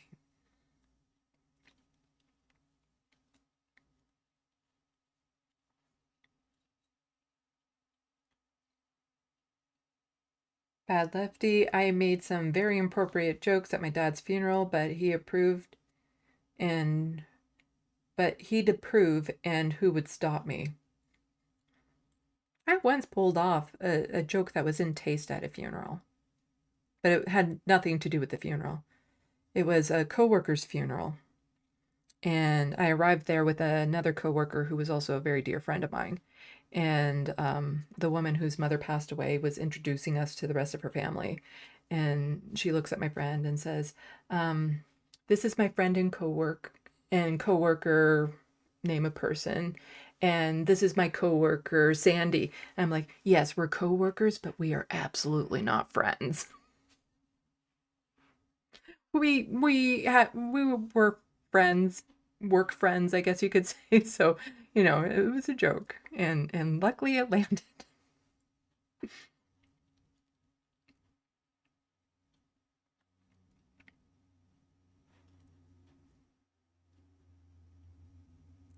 Mozart, unfortunately, I personally know several Americans who have defaulted on business debts much larger than my student loan. After 2 years of bankruptcy, they were as good as new. That's the kicker about student loans, is that you can't file for bankruptcy on them. I don't know if it's the same with healthcare loans down in the States. What was the phrase? There was a phrase that somebody said during a meeting a long time ago, where it's like, oh, that's a thing, like medical bankruptcy or something like that, which is just in Canada, it's like you apply for bankruptcy for medical bills. Because again, it's not like all of our healthcare is free, and some healthcare has cost like tens of thousands for people and stuff. But on a whole, like I've had surgeries, I've had to go to emerge, I've had, all these things, conditions looked into, x-rays, MRIs, CAT scans, all of that. I haven't paid for any of it. Parking. You have to pay for parking. That's annoying.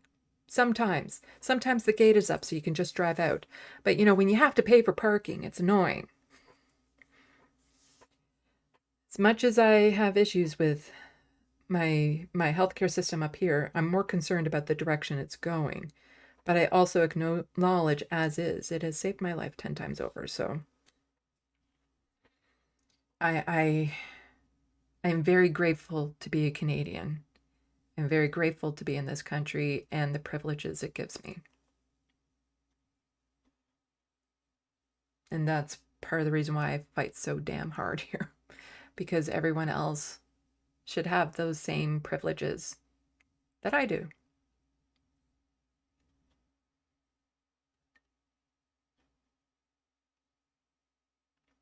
Mozart and Joe fucking Biden is the one who made it illegal to clear student loans with bankruptcy like all businessmen do when he was a senator.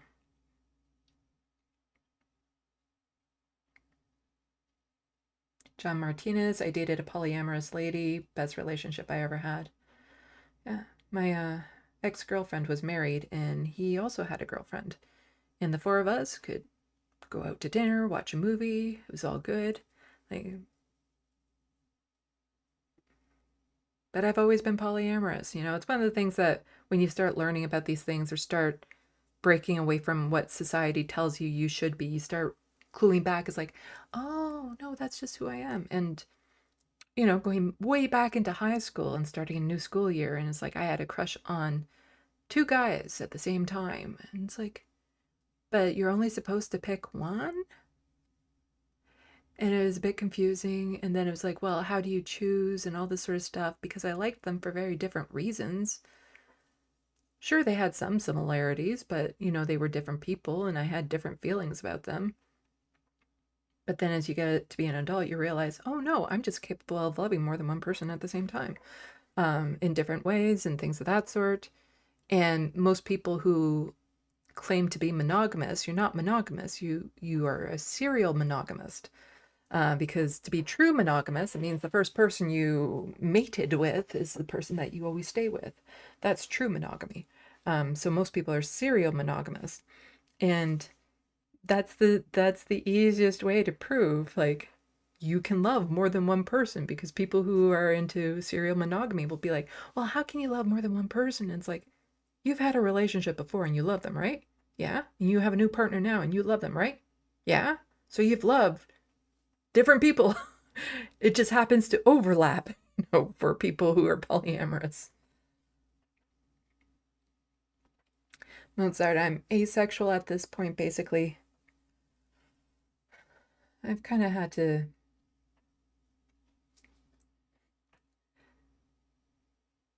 try my best to force myself into that situation because my lack of ability to find people to date. I'm horrible at networking, I'm horrible at dating. And it's just easier to force any desire out of me than to, want to and never get it.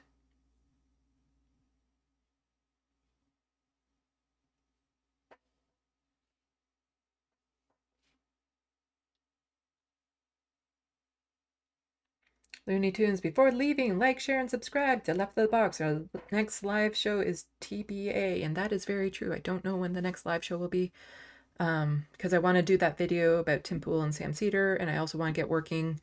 I can at least get working on the first parts of the video that I have planned about Anna, but I really need to wait to see how a lot of the fallout with the election goes before I'd be able to finish my commentary on that.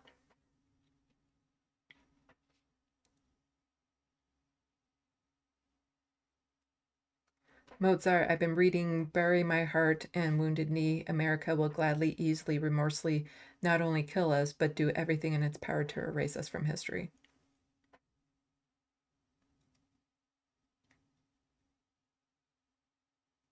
Death of Felipe Augusta. Somebody was saying that Uruguay gives refugee status to trans people.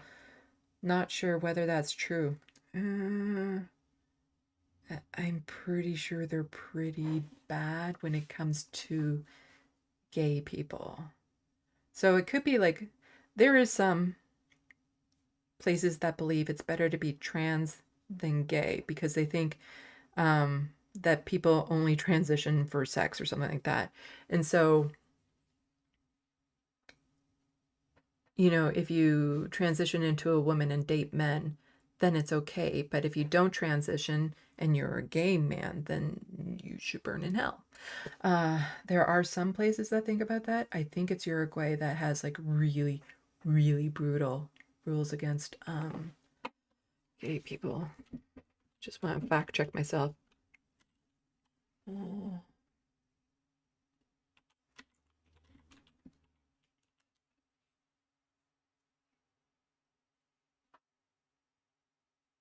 Oh, no, I'm thinking somewhere else. Maybe it's Uganda. Begins with a U. But it says with Uruguay, lesbian, gay, bisexual, transgender, and queer rights in Uruguay rank among the highest in the world. Same-sex sexual activity has been legal with an equal age of consent since 1934. Anti-discrimination laws protecting LGBT people have been in place since 2004.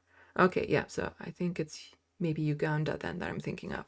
But Uruguay sounds really cool.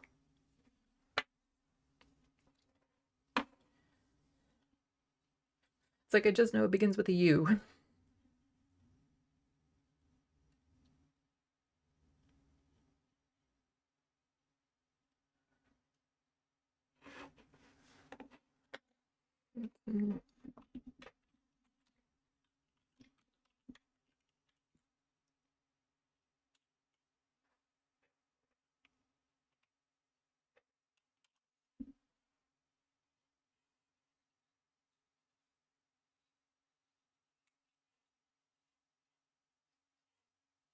Yeah, it's Uganda that I was thinking. Lesbian, gay, bisexual, transgender, and queer people in Uganda face severe legal and social challenges not experienced by non-LGBTQ residents. Same-sex sexual activity is illegal for both men and women in Uganda. It was originally criminalized by British colonial laws, introduced when Uganda became a British protectorate, and the laws have been retained since the country gained its independence. Yeah. Colonialism. The blight on this world.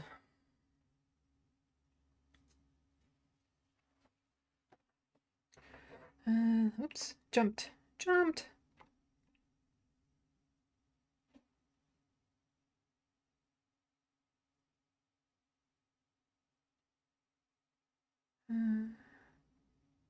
So hopefully the ads haven't been bugging people too much. I decided to put the automator on, not because I want to, but because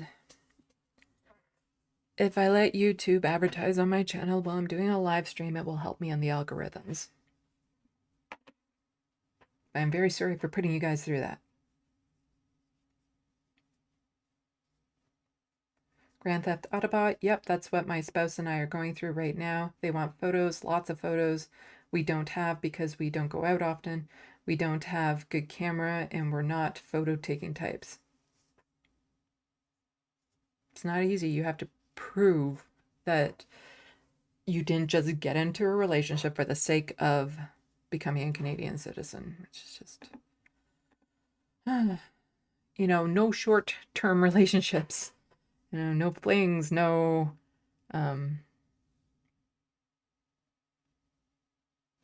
what's that thing when you just run off and get married? Eloping, that's it. You can't just get eloped.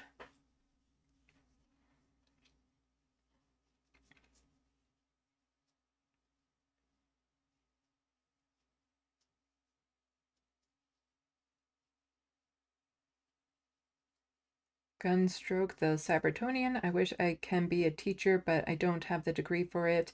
It's what I've wanted to become for a while as someone who wants to be a neurodivergent role model to kids. You might be able to get into tutoring. Is there like a specific subject? Like I'm not a professional tutorer of English, but I have volunteered with organizations to tutor English to newcomers. So there might be an organization like that if you're interested in tutoring like English to newcomers. Most likely an organization in your area for that sort of volunteer. I don't think you'd be able to professionally get paid for it, but you know, some language people do get paid to just tutor a language. So that's an area that you could just look into if you just love teaching. Also, if you want to help teach kids, a lot of school systems and stuff might have homework programs or after school homework programs where people can sit down with kids after school and just help them out with their homework and things of that sort.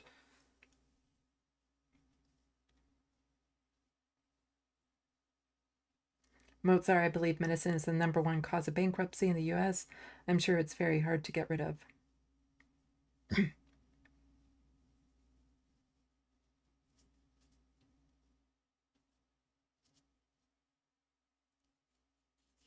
Grand Theft Autobot, I still think of that one story I read of a woman getting mauled by a bear and being more worried about the medical bills after the mauling. I think there was a story I saw too on somebody in the subway system got injured, severely injured in an accident, and was just pleading and pleading with people not to take her to the hospital because she wouldn't be able to afford the medical bills and stuff, even though it's like, no, we need to take you to the hospital to save your life. But she was like pleading with them not to take her to the hospital. And I also know there's stories of like Canadians in Florida or something who maybe didn't get their insurance and they have like accidents or attacks, like heart attacks and stuff. And they're like, I'll just pay for like a private jet almost to get back to Canada because it'd be cheaper. So maybe not like a private jet, but then they do like, nope, emergency transportation back to Canada so that they don't, because it'd be cheaper than trying to deal with American bills.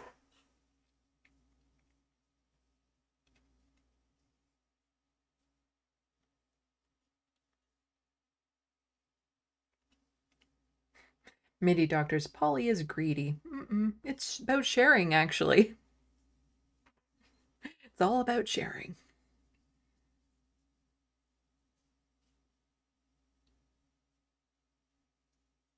Mozart, I had an ex-girlfriend who couldn't choose between two guys. That might have been fine if she told either of us. Yes, that's where the problem lies.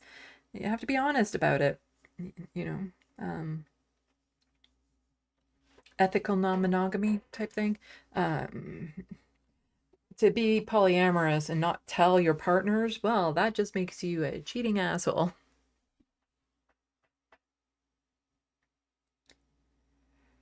Who are we rating?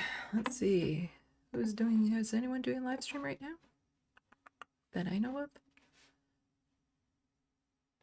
I don't think CBC News counts.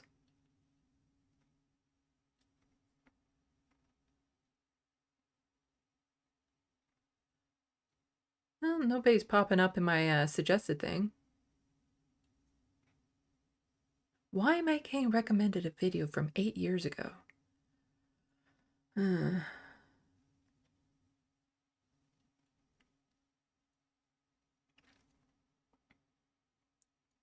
I think somebody in the sandbox earlier was saying that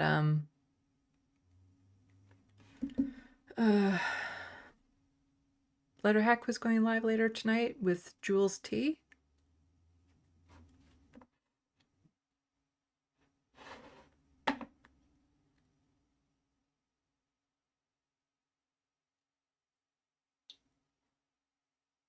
Death of Felipe Augusta. Are we maybe mixing that up with Uganda? Yep, I was. And I corrected myself.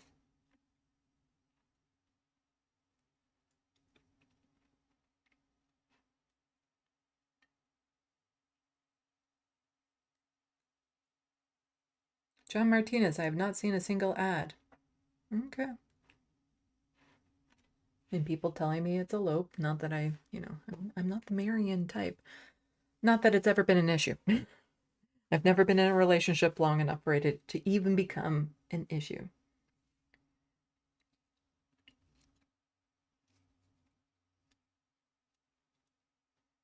No, sorry, I knew 2 friends who got married for tax purposes in the 90s. I think that was a mistake, but a lot of marriages are. Yeah, a lot of people get married for the wrong reasons.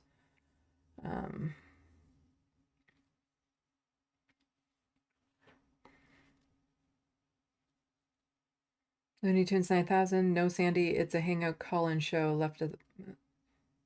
So he is going live, though. It's a Hangout call-in show with Letterhack later on?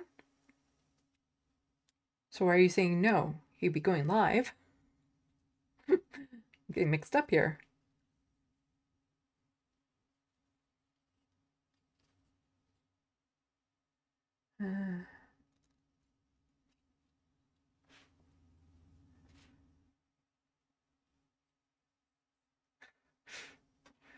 Okay, I think I am done for the day. I still need to make dinner and do other things and whatnot, so.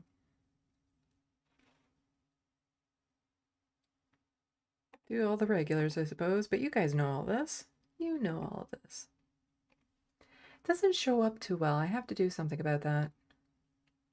Maybe put like a blank image behind this so that shows up more and then I just lean over here or something.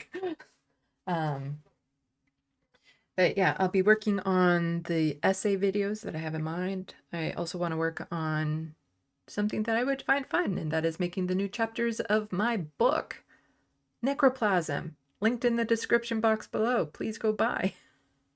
If you like horror. Only if you like horror books. Yeah,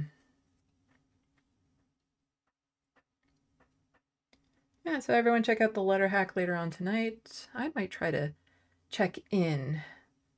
Just, it's a bit lonely sometimes when I see all these panels discussing the election and stuff, and I'm like, oh, but I have so much that I want to say about it too, and I'm never invited on for these types of things, because usually I'm only ever invited on to panel shows because they want to talk about queer issues or Canadian something.